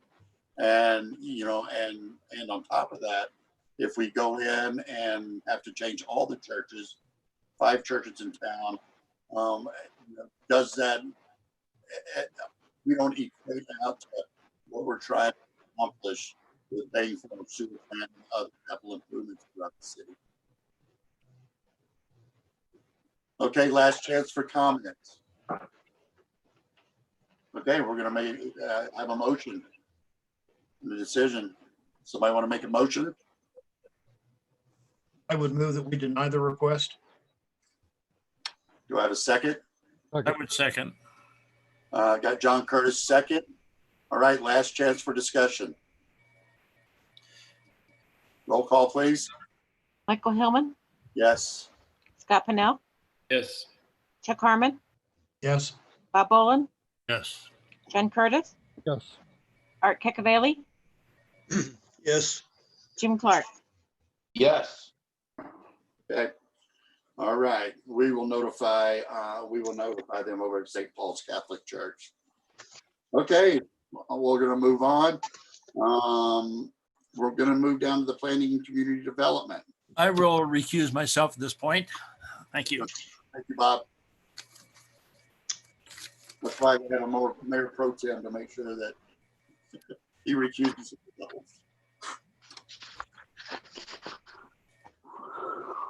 Hello, Jen. I'm taking Bob's place. Okay. All right. Okay, so we're going to move into planning and community development. As you know, 2 weeks ago, we made a decision and took a vote on the FDP or the Argo, with the exception of revisiting the PIA and making sure that all of council understood exactly what that language was, what the city currently and into the future would be on the hook for. A lot of good questions came out of our work session last week. And I think that we got to a place that we wanted to bring this back to council and look at it. So we're going to go into a public hearing. This hearing will come to order This is a public hearing Whoa, on one. whoa. I don't know what I'm thinking. No public hearing yet. Thanks, Carmen. Sure. So now we're going to take a vote for accepting the PIA. So do I have a motion? I would move that we approve the public improvement agreement as presented. Do I have a second? Second. All right, motion is second. Discussion. Any questions that others may have thought up since last work session that they would like to ask either Carmen or the Argo group? I have one for clarity because I'm a little confused, just to make sure. In section 2.3, the last sentence, it says that we can only use the money for certain things like construction, operation. I'm talking about the 50 cents that we get reimbursed, improvement, maintenance of the park trail system, and parking. I'm not quite sure I understand the parking. We're not referring to their parking facility that we need to keep that up to par, are we? I mean, I'm a little, I like that. If you like, I can answer that if you like, Art. Oh, I'd love to. Yes, please. This is basically related to any future parking that the city may need with any development that's going on. And we wanted to, this has nothing to do with our parking deck that we are totally funding. Okay. But has to do with your collaboration when the city, we wanted the freedom to use that money for parking if the city wanted. But we did want it dedicated to trail construction and maintenance. Okay. And then as far as us getting reimbursed, you have to hit us, you have to make a profit first, which I understand. And then the count starts thereafter for the next 800,000 tickets. After we reach that point, that's when we get reimbursed, the 50 cents per ticket. Yep. Correct.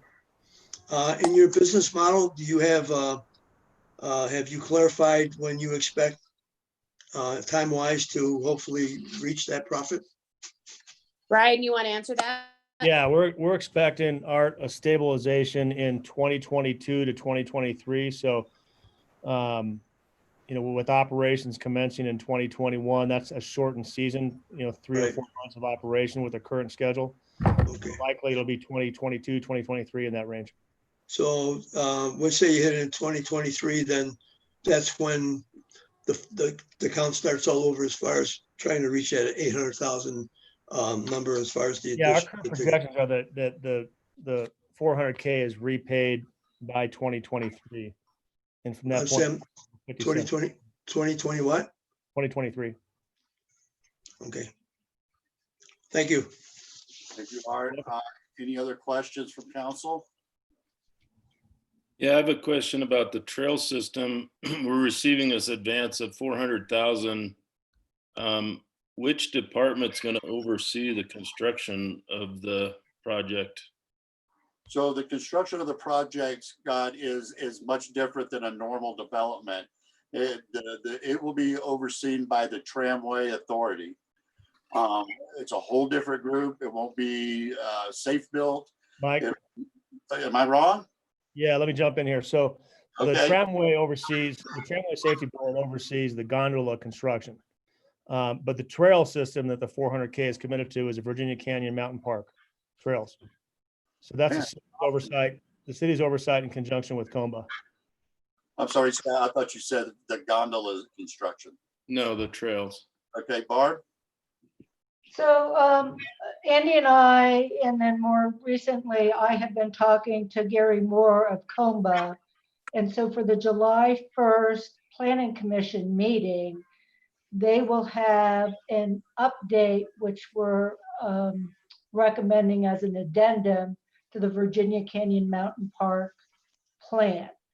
So that'll first be viewed by Planning Commission, and then we'll go to council.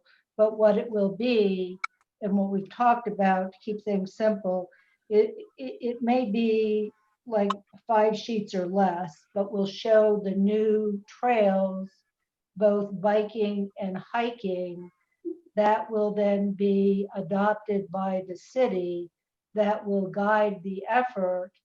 And then I think the city, once we have that meeting and then council weighs in, we'll need to make some decisions about what is COMBA's role? Are we going to enter into an MOU in terms of them constructing whatever? I think there are a lot of policy decisions for council, but you will have, hopefully by July 1st, an updated Virginia Canyon Mountain Park plan showing those bike and hiking trails. So I guess in conjunction with that is if we have this 400,000 and we only get 75% completed, where's the additional money going to come from if we don't go as far with the budget as we'd like? So in talking to COMBA, what they're actually very good at raising money from private sources. So one of the discussions we've had, and I have had preliminary, whatever the word is, with Andy, is one of the things that has hampered trail construction in other parts of the state is that the entity does not allow for corporate sponsorship. So if I wanted to sponsor a trail or a portion of a trail or do something in memory of someone, a number of the organizations supporting trail development do not allow that sponsorship. So what Gary and I have talked about, and Andy and I have talked about, is whether or not the city would consider letting us put small signs if somebody contributed to some sort of trail construction. The city has obviously with the sort of bench donation or whatever, you've sort of gone down that path already. So when this comes to planning commission, the planner will probably make a recommendation that we support whatever sponsorship we can get towards the building of both hiking and biking trails. And I just want to add to that COMBA, I don't know if you remember the fundraiser that we had a couple years ago for the trails, that actually was the seed money for the plan. And COMBA is pretty well committed to raising money for this.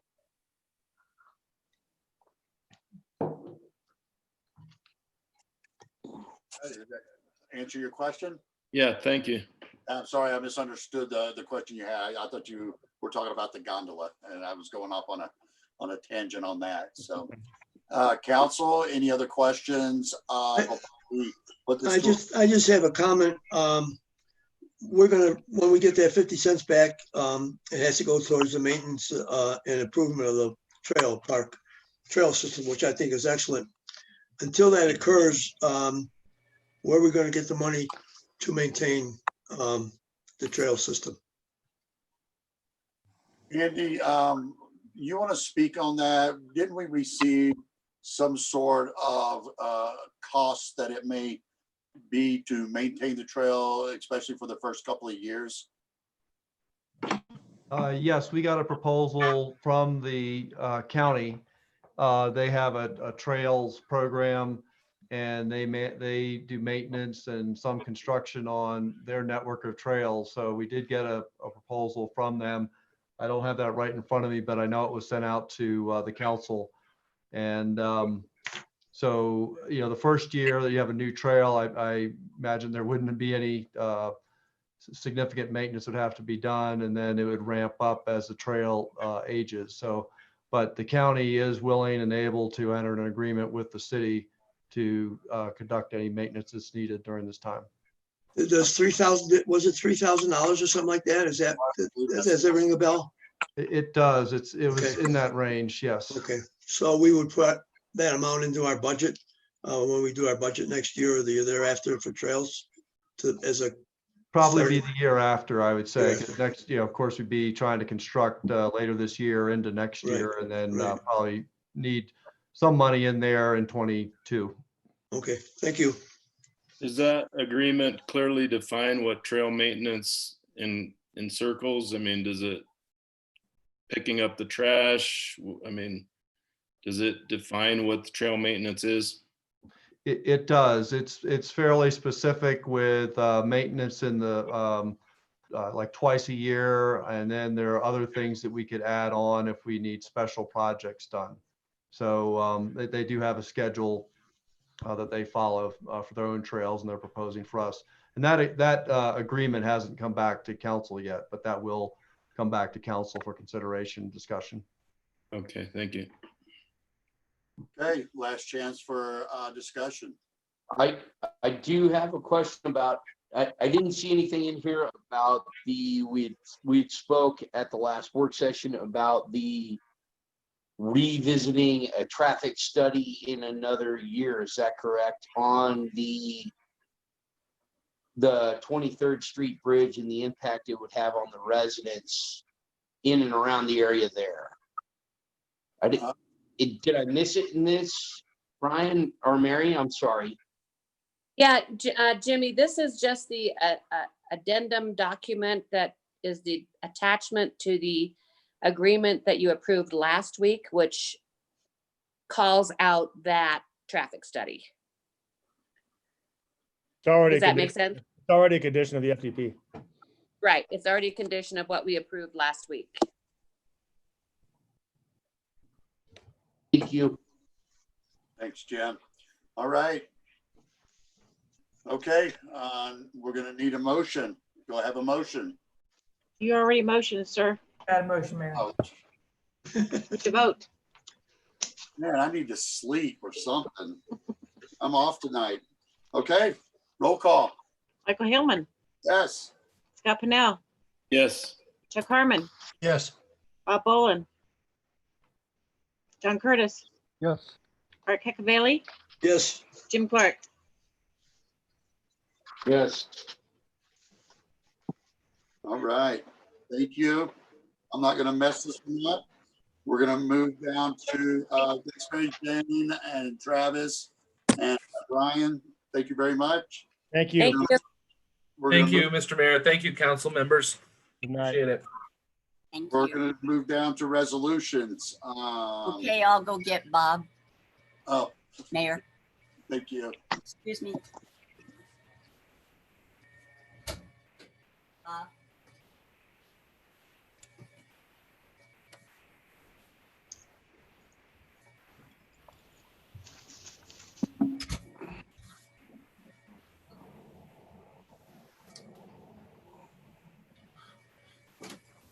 Hello, everybody. Uh, I thought I might be muted. I'm okay. All right. We're gonna move down to our resolutions. Do I have a motion?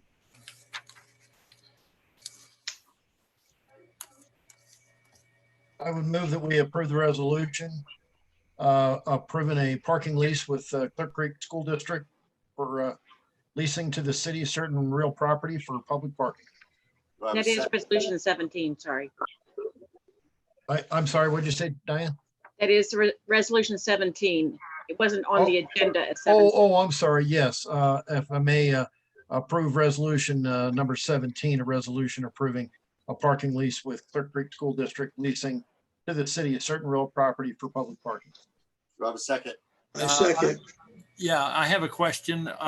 Do we want to word it for public parking, or does that include employees? Only employees. It's only employees. I think that we need to modify that for employee parking. I would like to approve resolution number 17, a resolution approving a parking lease with Clear Creek School District leasing to the city certain real property for employee parking. Very good. Do I have a second? I second. Motion and a second. Discussion. Roll call. Michael Hillman, Yes. Scott Pennell, Yes. Chuck Harmon, Yes.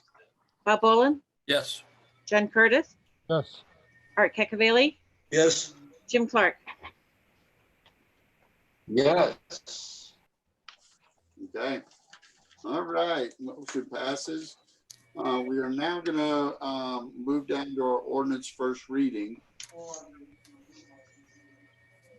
So do I have a motion? I'll move to approve ordinance number 8, series 2020, and ordinance amending chapter 16 of the Idaho Springs Municipal Code concerning nuisances to address the attraction of wildlife by garbage and rubbish. Do I have a second? Second. Motion and a second, discussion. All right, no discussion? Roll call. Michael Hillman, Yes. Scott Pennell, Yes. Chuck Harmon, Yes.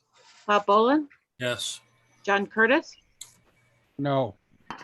Art Cacavelli, Yes. Jim Clark. Yes. All right, motion passes. That is the first reading. It will come back to council for a second reading. All right, now we're going to move to our second reading in public hearing. I'm going to read what I was trying to do a few minutes ago. This hearing will come to order. This hearing is a public hearing for the city council of the city of Idaho Springs on ordinance number 6, series 2020. An ordinance adopting by the 2018 edition of the following codes: the International Building Code, the International Residential Code, the International Mechanical Code, the International Fuel Gas Code, the International Plumbing Code, the 2017 National Electric Code, International Energy Conservation Code, International Existing Building Code, International Property Maintenance Code, and International Swimming Pool and Spa Code. Adopting amendments thereto, repealing all ordinances in conflict therewith, providing penalties for violations the same, and making conforming amendments to Chapter 18 and 19 of the Idaho Springs Municipal Code. The order of this hearing will be as follows: staff introduction and testimony and public testimony. This hearing is not declared open. It is 8:18. We will not hear staff testimony.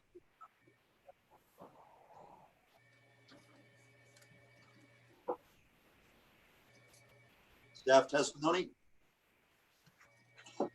Mayor and council, this has been discussed several times with council over the past months about updating our codes to the 2018 edition of the International Codes.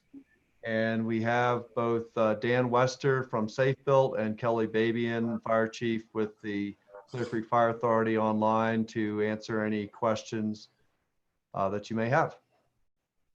Staff recommends adoption. Wendy, Diane, do we have anybody signed up for a public comment? No. All right, thank you, Diane. This hearing is now, or maybe we should ask, use this time to ask Dan and Kelly any questions we may have for them. Council, questions, floor is open. Anybody has any questions? Scott doesn't have any from the electrical side? No. All right. This hearing is now closed. It is 8:20. Now we'll have council discussion. Any council discussion? All right, hearing none, I need a motion.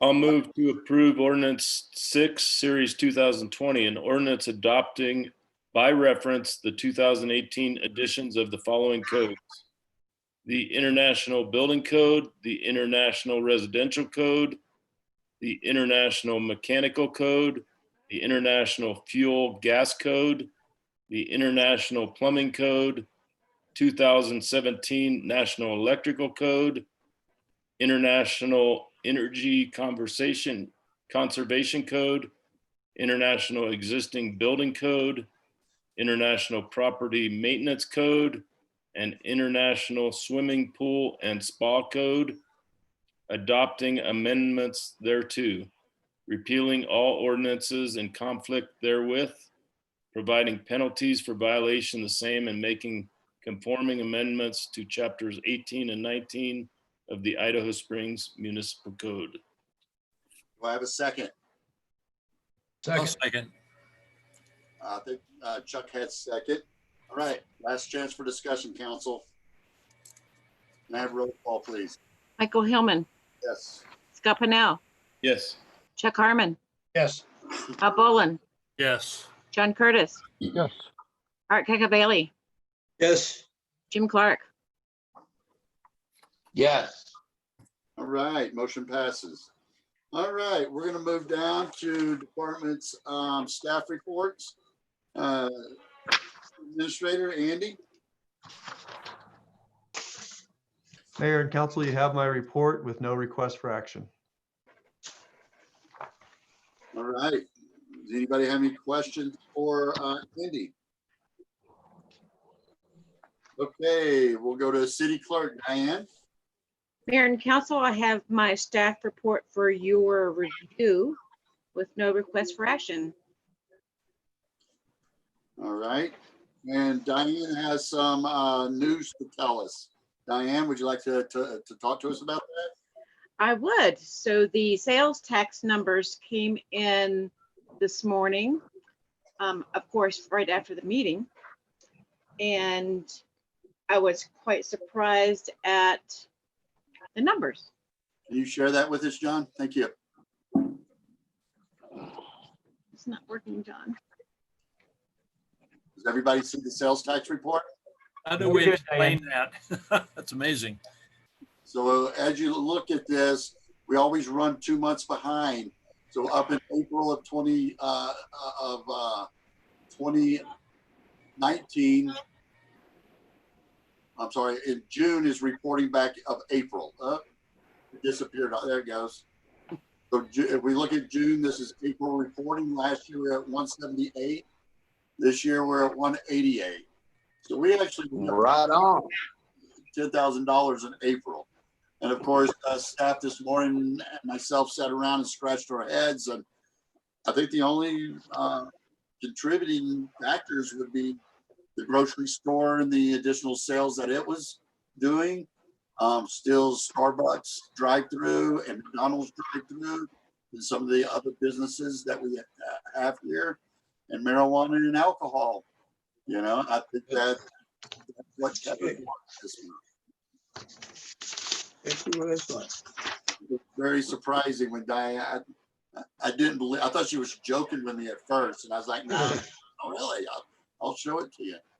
So, and as I've told Andy and the staff this morning, I don't feel that we're really going to see the heavy hit until we start seeing our July and August numbers, June, July, and August, because those are our biggest numbers. And with only being at 50% capacity at all of our restaurants and the lack of travelers this summer, that's when we're really going to see the shortfall there.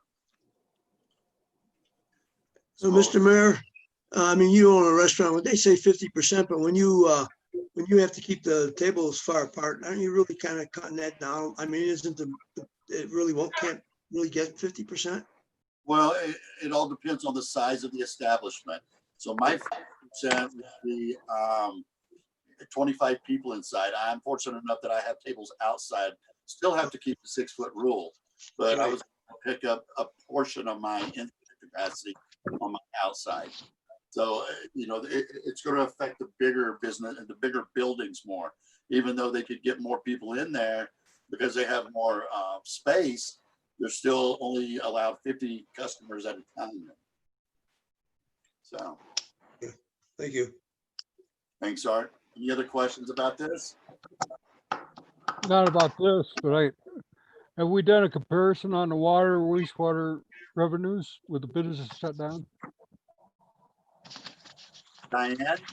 Well, I do know that no one, maybe one or two, and I think residential customers have asked for a payment plan, but everybody's paid. And of course, the our bill hasn't gone out with the last 2 months yet. It will be going out very shortly, so that will be the I'm interested in seeing what my water consumption here at my restaurant is going to be like, because I had my kids living here, but not a lot of water usage for those 2 months. So I'm going to be. And just that would be some good data to provide to council on the shortfall of the revenues from business. just so council knows, Families are at home all day long. There's a delta there that they can offset that sum. It's not found yet. and just so council knows, the next bill to go out will include the rate increases. All right, more questions for Diane. All right, Chief, you're up. Mayor and Council, I will refer you to my report, but I just want to highlight a few things. As you know, I highlight our more significant cases. So there were some pretty interesting calls the guys went to in the last 2 weeks. To my surprise, in the last 14-day period, our average was 31 calls for service per day. That's spread out over 3 10-hour shifts. Of course, they overlap. The period before that, May 7th through May 20th, 336, and then the period before that was 227. So we saw a drop we thought would be very significant. And then within 2 weeks, I think a lot of it had to do with the interstate traffic. We surged. To date, plus or minus, I noticed we're missing 2 days. We've had 3,223 calls for service. So for the entire year, we're averaging 20 calls for service per day. The guys are doing great. Today we had a fire on the west side of town. I see Kelly Babion is listening in, and I just really want to compliment him. He was the incident commander. We were fortunate to have one of the smaller engines with the Forest Service in town who got there first, but the fire authority folks were right behind them, supported by Central City. So Kelly, well done, and compliments to all your folks. Thank you for saying that. We appreciate it. Good work, Kelly. Thank you. All right. Any questions for the chief or Chief Malenka? we got chiefs on right now. Anybody have any questions for Chief Malenka? Okay. Oh, thank you. Thanks, Chief. All right, John, you're up. Mayor and Council, I refer to my staff report with no request for action. Okay. Anybody have any questions for John? So phase 1 wastewater plant's almost done? That's correct. Well, when's phase 2 start? I believe that we're waiting on the signature on the loans, is what I understand. I don't believe that they've all been processed yet. Okay. All right. Any other questions for John? All right. Great. As always, thank you very much, department heads, doing a great job and doing your job and moving the city forward and keeping us afloat. And can't say enough about how proud we should be to have leaders like you in your departments. Okay, we're going to go down to committee reports. Does anybody have a committee report? No committee reports. All right, we have a few items under mayor and council. We're going to start with Bob Boland's request to discuss the support letter for the health clinic. Bob? Yes, yes, since this wasn't on the agenda and I thought it might be. I thought that the clinic is an important enough question for the city, for the council to reconsider the support letter. I do believe we had a majority on the referendum in our work session to support the writing of that letter. And I just wanted to readdress that with a possible action of voting to support that tonight. So just wanted to open that up for discussion again. And it's a truly important item for the city. Okay, I'll start by allowing, we had two council members that did not support the letter for the county and the clinic. John, I'll start with you. Comments from you? Yeah, well, when I asked about recreation, if you would have said, well, we'll put some park benches up, we'll do something for the city, for senior citizens or something, but he never answered that. And the other thing is Barb Cole said they're not addressing some of the building issues. And I guess it's handicap rat in the front, so until they come up with that, then I agreed with whoever said, the voters didn't want it. And I didn't like the way they treated city and just going over their head and saying, we're just going to bypass the city and do it, until they get a little better attitude. I'm not for it. Okay, thank you, John. Jim? What was that for me, Mayor? I'm sorry. Yes, Jim, comments? Yes, sir.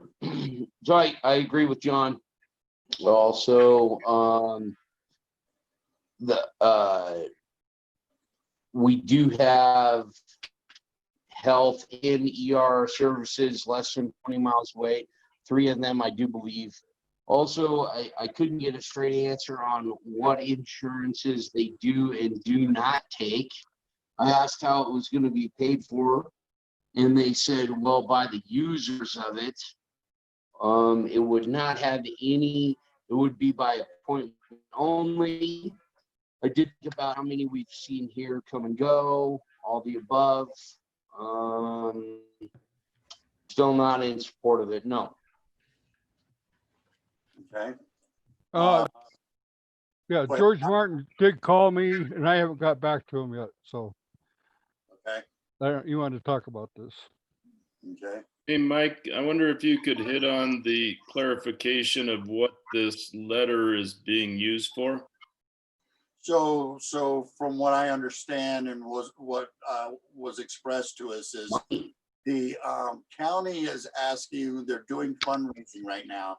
I don't know the exact numbers. I think that they were at like 3.7 million, and they were about $1.5 million shortfall of being able to raise all the funds to build this clinic. I know for a fact that when there's not consensus and community and county not seeing eye to eye on something like this, it can make them very difficult for foundations and other private money coming in to help them close that gap and come up with the rest of that money.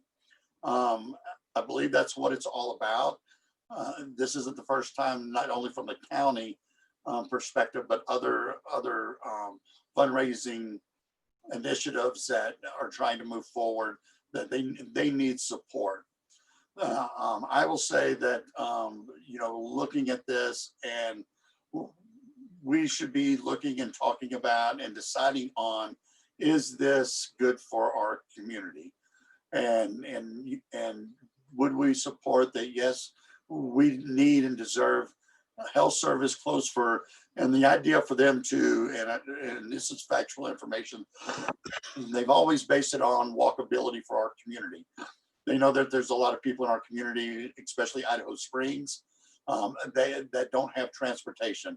This would give them a way to be able to walk, if you will, to the clinic. And with the Prospector bus, when it was up and running, that was going to be the way for the rest of the municipalities and other people around the county to be able to have transportation to this establishment. I've said before, I've ran 2 campaigns on health clinic.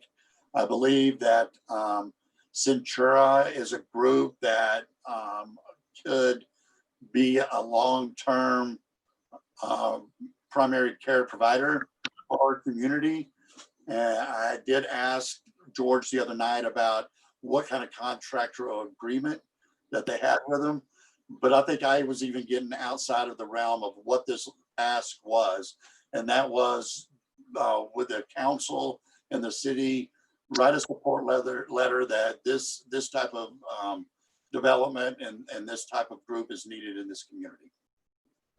Yeah, I would like to add on, since I brought this back up again, that we will have, well, I agree, first of all, that we were treated badly by the county. That left a bad taste in my mouth more than upon one occasion. And I totally understand that.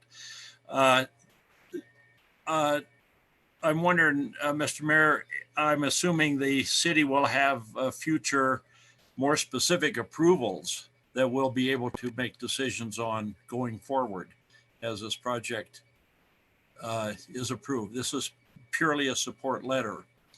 And go ahead. So the clinic has already been approved, if you will, not voted on by council, but it did go before planning commission. It was discussed with them. I believe that even though we didn't get to vote on this, that the architect where most of the conflict was, worked with Alan to iron out and come up with a concept that fit our community.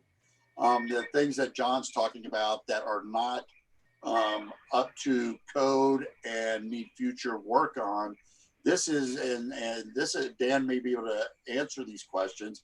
These are building code things like ADA access and a couple of other things that they will have to comply with before they can build. I don't believe the county's going to come to us and ask for a variance. We would probably put up, or we would, I would assume that we would put up a strong no variance for it. It needs to be done per the building code. And that is that. Dan, do you want to speak a second on that? Sure. They have gone round and round about that accessibility entrance there in the front. And it's come down to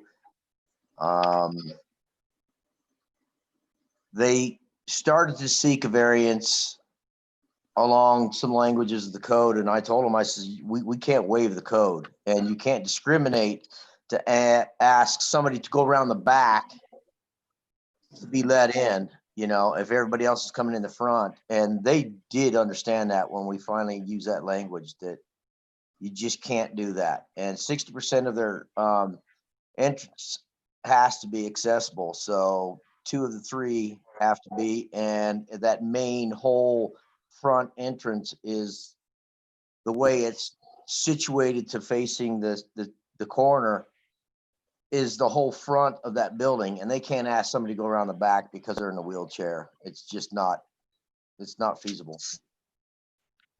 So that is a code requirement. They're not going to get out of it. I don't know what they're going to do about it, but they have tried every which way they can so far. But we finally came to an agreement late last week that we spelled out the code in very, very detailed sections, and they agreed with it finally. All right, thank you, Dan. Barb, you came on. I know that you have stepped in place of Alan. Is there some things that you'd like to tell council and give some clarification on some things? Yeah, I just want to reiterate what Dan has said. If you think about the clientele that is going to be served by this clinic, the need for ADA accessible parking goes hand in hand with this type of clinic. Have we seen any drawings on their corrections yet, or they've just agreed to this? We have not seen any drawings yet. They did agree to the code path that we laid out, and they do understand it. And so we're waiting to see what they render. Yeah, when are they I thought they were planning on starting construction July or August, right? You know, I know that was their hope, and I know they're close, but they've still got a couple things to iron out, and that was a big one. And I think that they thought they were going to win that battle, but so they're back to the drawing board on that. Thanks. Mike, I would like to add something else. Part of my thinking was that we've been focusing on the clinic, but the other services that are going to be in that resource center, we're calling it a clinic, but it's a replacement and expansion of the resource center at the old post office, which is critically needed. And there will be veteran services, mental health services that will be using some of the area from the help of Jeffco Mental Health. The public health nursing is being expanded at the county. And quite frankly, I see where there will be a number of additional county employees that will be working and eating here in Idaho Springs and not elsewhere. So it isn't just the clinic. And I think the other parts in some ways are a bigger win for Idaho Springs than even the clinic. Any other council would like to weigh in? Mayor, I just would like to say that I felt the way the town was treated was inexcusable. That being said, I am for supporting this letter. Of the $5.2 million, the county was able to raise about 3.7 million, leaving about $1.5 million shortfall. So I am for the letter to close the $1.5 million funding gap. And I do believe there are benefits to the town that outweigh the way that we were treated. I'm grudgingly admitting that. But I do believe that we should move forward with a letter of support so they can close the $1.5 million funding gap. All right, thank you, Chuck. Yeah, I'd like to add some comments. So I know the initial vote by the citizens included the tax, which was overwhelmingly against the tax to build this. So I'm not sure the community, if they're in support of having it built, but I think the initial vote was more against the tax than having the medical services. And I'd like to commend the county for what they've done with the raising of the tax money that they've come this far. I think they've done a tremendous job of getting the money the way they did. And I'll speak a little bit on that. On that ballot initiative, there were 5 different things that had to pass. All of them had to pass for it to go into effect. The first couple of questions was, is there a need for this in your community? And the first 2 questions overwhelmingly passed. When it got to, would you support, or the other one was, would you support a governing board, voting on a governing board for this health facility? That passed. Then it got to the financing. They wanted to put on the taxpayers a sales tax and a mill levy increase to pay for it. That's where it failed tremendously. So in the thick of things, the support of the clinic was very high. It was just how it was going to be paid for. That's where the people were upset and said, we're not going to pay for something like this. And that's where the ballot initiative failed. We got them to commit that we can have the parking till July 15th. Is that correct? We can use that parking lot? Yes, that is correct. Is there anything else that we may want from the county that if we convince our other 2 colleagues to change their vote, that we might be able to squeeze from the county that we've been looking for and use it as leverage for something else? That, I mean, I'm not aware of what goes on at that level yet. I'm not that experienced, but I just thought maybe if there's something else we can get out of it that would satisfy our 2 colleagues, that maybe we can use that as leverage. On that, we have to discussing in on the weekends when they're not open. in the summertime to allow us to use that parking over at their facility for our overflow parking, and they've been very receptive to talking with us. So those are discussions that have been started, nothing finalized, but I believe that the county will work with the city on that. They understand the parking deficiencies we have here, and I personally believe, of course, they could fool me, but I personally believe that they're willing to work with us and coming up with a plan and some ideas that we would propose to them for support. Okay. So what I'd like to say is, normally when we give a letter of support, I have always asked for full consensus of council. We didn't get that last week, and Councilman Bolden felt that it was strong enough that to support this idea, and asked if he could bring that to the council and ask for a vote.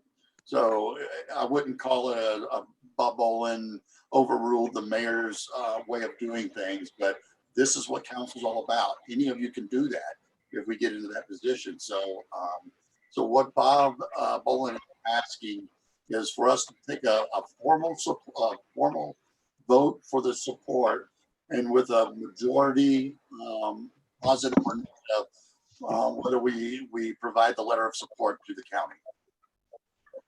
So what I'd like to do now is take a roll call and take a vote, and we will go the direction of the majority vote. Diane? Michael Hillman, Yes. Scott Pennell, Yes. Yes. Chuck Harmon, Yes. Bob Boland, Yes. John Curtis, No, Art Cacavelli. I just want to clarify, you're telling us that the majority is going to rule. So if we still get 2 no votes, we're going to give them a letter of support. We're going to change that policy. Well, it's not a policy. Well, the consensus of all council is my desire. There's no policy about it. There's and any council member at any time could question something like this. This is not a policy decision or anything like that. Art is simply, we had a council member that felt it was important enough to support me, give a letter of support. well, I know this isn't a point for discussion, but if we go by the majority, now we're going to do to our 2 councilmen who voted no exactly what the county did to us when we voted no, and they went around us. And I think Thank you, Art. that's Thank not very professional on our part. To me, I'm for the center, but I do not want to do to my fellow councilmen what the county did to us. I think that would be really poor on our part. So. Okay, discussion about council. Yeah, if I may, please. So last week it was a full support of council on this letter to the county, and next week it's going to be a majority. I 100% disagree with that statement. That being said, my vote's still no. If I may, I don't Marlon, know how that could change in 1 week. Commissioner Marlin was asking for a unanimous vote of council, and he did not receive it. My hope was that he would have reached out to Councilman Curtis and Clark to resolve very understandable issues that they were having.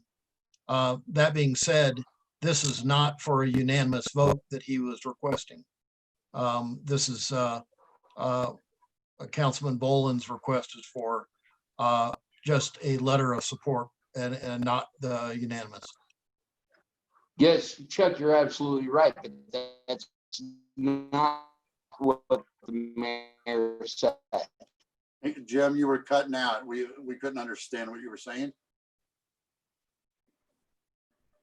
I'm sorry, Warren, you're absolutely correct to say that. We're still having trouble with you, Jim. Can you hear me now? Yeah, go ahead. It doesn't happen until you start talking. Go ahead and try again, Jim. Okay. Yeah. We're The still unanimous. Yeah, Jim, you're cutting out. My vote. We can't understand you, Jim. Maybe you can call in on your phone. We can't hear what you're saying. It's getting worse. John Kane, do you have any reason why that's doing that? It says his bandwidth is low on his side, which just means he's having some kind of issue with the internet at his house. Try turning off your video and just using the audio portion. Try that, Jim. Turn off your video and try your audio. All right, hold on.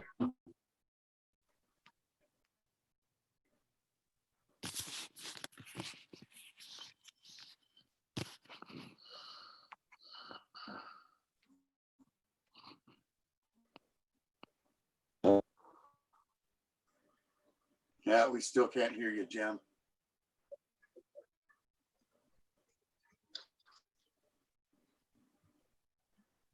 If I call him, I could do a conference call with him and conference him into the thing.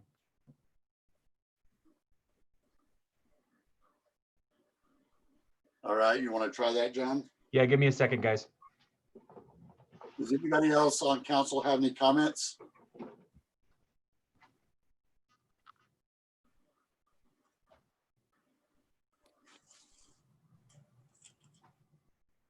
You know, I guess my position, well, I think we maybe need to wait to discuss that until after Jim gets back. Okay.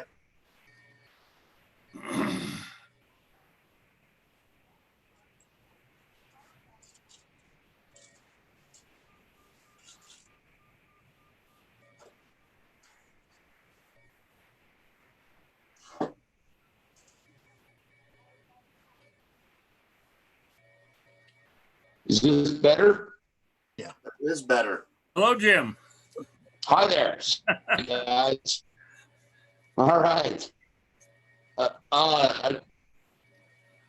Chuck, I fully agree with what you said. We were asked for a unanimous decision on this, but then the mayor just asked for a majority. No, Jim, I'm not asking for the majority.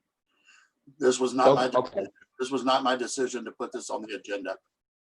Okay. You know, where I'm coming from is that I still think, and I agree with everything you've said about past behavior of the county, but still I'm trying to think what's good for Idaho Springs, and also back to the meeting itself here, that council people disagree all the time, and the vote tonight is a simple majority rules. That's no change in any rules that have been in place since Roberts wrote his rules.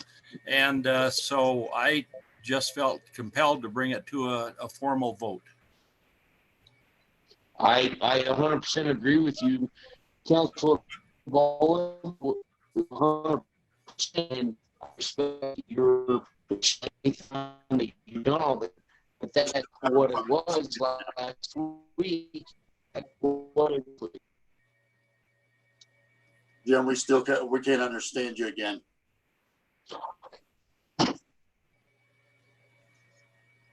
Like an internet conspiracy. Sounds like the exact same problem it was before. Maybe it's the direction that you're Hey, standing, Colin, Jim. give me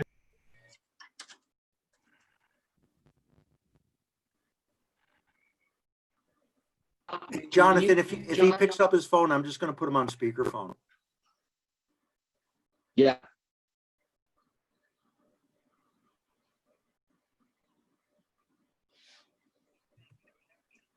Hold on a second. I'm putting you on speakerphone. All right, Jim, go. Can you hear them? Yeah, they're all nodding yes. All right, perfect. So, yes, Bob, you're 100% correct, and I do respect your position and the length of time you've been doing all this. But that is not what the consensus was last week versus this week. Last week it was a unanimous decision, and it didn't go that way. But this week now we're voting on it as a majority. And that's that.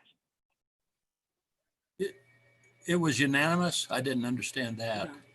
No. That's what happened last week. What was there not to understand? The only way we were going to send a letter last week if it was a unanimous decision. That's what Jimmy's saying. It was not. So now we're going to change the standard. I think that compromises our integrity as a group. When you set up a policy or a suggestion that we're going to vote on something and it's been the mayor's philosophy, I should say, Mayor, I'll let me put words in your mouth, that things like this should be unanimous. I don't see why we should change that now. It wasn't unanimous. If these two gentlemen don't want to vote for it, I don't think making it a majority, that doesn't show very well for us as a professional group, in my opinion. And I don't agree with that. I'm sorry, Art. Oh, that's fine. I don't care if you do it or not. I'm telling you what I think. So if that's the case, I'll have to change my vote to no. If that's, I mean, that's just, it's unacceptable. I'm sorry, my understanding last week is that Marlon was asking for a unanimous vote, so it would be a stronger case. And he didn't get that. That's right. And the mayor suggested that unless it wasn't a unanimous vote, that normally, once again, Mayor, let me put words in your mouth, that if it's not a unanimous vote, that we're not all for it, that normally those letters don't get signed like that or forwarded. Am I quoting you anywhere close, Mayor? No, you're right on, Art.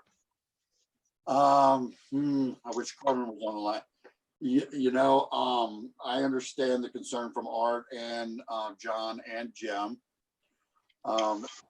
That's that's always been my desire to have consensus of the whole council. To be honest with you, I don't know how to and I don't know if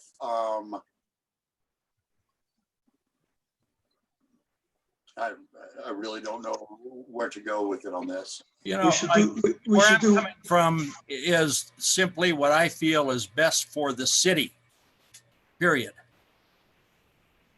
And I don't disagree, but there's this, you just don't sell yourself short of you don't set a standard and then compromise that standard because it didn't get the way you wanted it to go. I mean, maybe we should do like Congress, go down to the lot to the where they go and have their bourbons and smoke a cigar, but somebody should have contacted these two gentlemen and tried to twist their arms a little bit and give them the benefit of why we should do it. And I think they both probably think it's a good idea to do it. I think there's other things that are the issues, and someone from the county, and George is a very good speaker and I respect him highly, should have contacted them and try to compromise and get them to vote. Yes, that was his job, not our job. They voted no, and that was it. That makes it not unanimous, and that's the end of that story. I agree. I agree with Art completely on that. I think George, if he would reach out to these two individuals, it sounds like John's issues could be discussed. I'm not sure if I'm 100% clear on Jim's, other than that the city doesn't want it. But I think it would be best if George could reach out to these two individuals, because I think now we're creating a little division by what's proposed here. Well, Jim did call John. John said he just didn't have an opportunity to return the call. Yeah, So, John, Scott, George has already reached out to me on the things that I had, and there were several things he couldn't answer. So how, I don't know how much more reaching out there is. So the bottom line is it wasn't voted down by the city of Idaho Springs. It was voted down countywide for whatever reasons it was, whatever. But I don't know why. You know, this is a topic of conversation this evening because it was not a unanimous decision by council last week, and now it's up for vote on a majority. Don't understand how that changes in 1 week fashion. And furthermore, I don't know that, you know, anybody can just call me and convince me to change the people of our entire county's vote history or how they feel about this. But I think you'd agree, Jim, the wording of what was voted on was different than opinion of whether or not we want the clinic. So it's hard to determine. I don't know if it's clear. I understand your stance. I just don't know if it's clear that the citizens don't want the clinic with the way that it was worded on the ballot. Well, I voted against it simply what Scott's referring to because of the taxes and the mill going up. I think it's a great idea. I wanted to do, but not on the burden of the residents. So I voted against it. I'm for it now. I've always been for it. It was just that as the taxes. I mean, Art, I felt the same exact way. Right, I would have felt differently had I known charities were going to fund and not taxpayers were going to fund. And that's my decision too, is I voted against it because of the tax. Sure. So that's not going to be a factor in this clinic. So there's not going to be a tax levy at all. No, there's nothing attached to the taxpayers of the community to this. They're solely raising the funds through foundations, through DOLA, and they're asking for support because showing a support from the city that the clinic's going to be built in goes a long way to these investors that will help fund the rest of the project. I think that the bottom line is that we all should think about, is this clinic good for our county and the residents in our county? Mayor, the way we got treated. Believe me, I spent 6 years of being treated that way, but I still believe that for the future of Idaho Springs and Clear Creek County, to have, a lot of folks, some of our more experienced folks already had their doctors for a long time. And to attract younger families here, for the future of our county, without a clinic, that really, people ask about those type of things, especially the millennials that are going to have kids. But that's the question at hand. Not how we got treated, what they did to us, or anything. We need to search ourselves and say, and that's what I had to do. Is this good for our community? We're here to make decisions for the better of our community. And is this good? All things aside, is this good for our community? Mayor, that's why I say I was recommending that we endorse it so they can close the $1.5 million funding gap. That's without taxpayer support. That's through charitable contributions, because I believe it is a benefit to our city, and that's just the bottom line. If this was a question, would you support a tax on the people or a sales tax on the visitors that come through here to pay for this? My answer would be I wouldn't even have brought it to council. Agreed. If I would have known it was going to be on the agenda, I might have called George back, but I had no idea it was going to be on the agenda, so I didn't follow up with him at all. So speaking of that, Andy had mentioned that Bob made a request, and I don't know how it didn't get onto the agenda, because I knew about it before Thursday, and then I looked at my packet this weekend and it wasn't on there. So I can understand that. Any more thoughts?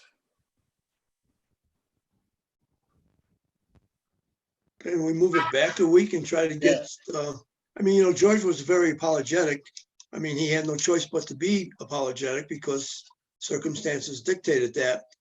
Any way of us talking to the county commission or whatever they're called, as a whole, the two-party, our council and them, to maybe iron this out so we can get a unanimous decision. I think that would be beneficial. I know we all got things to do, but just a thought.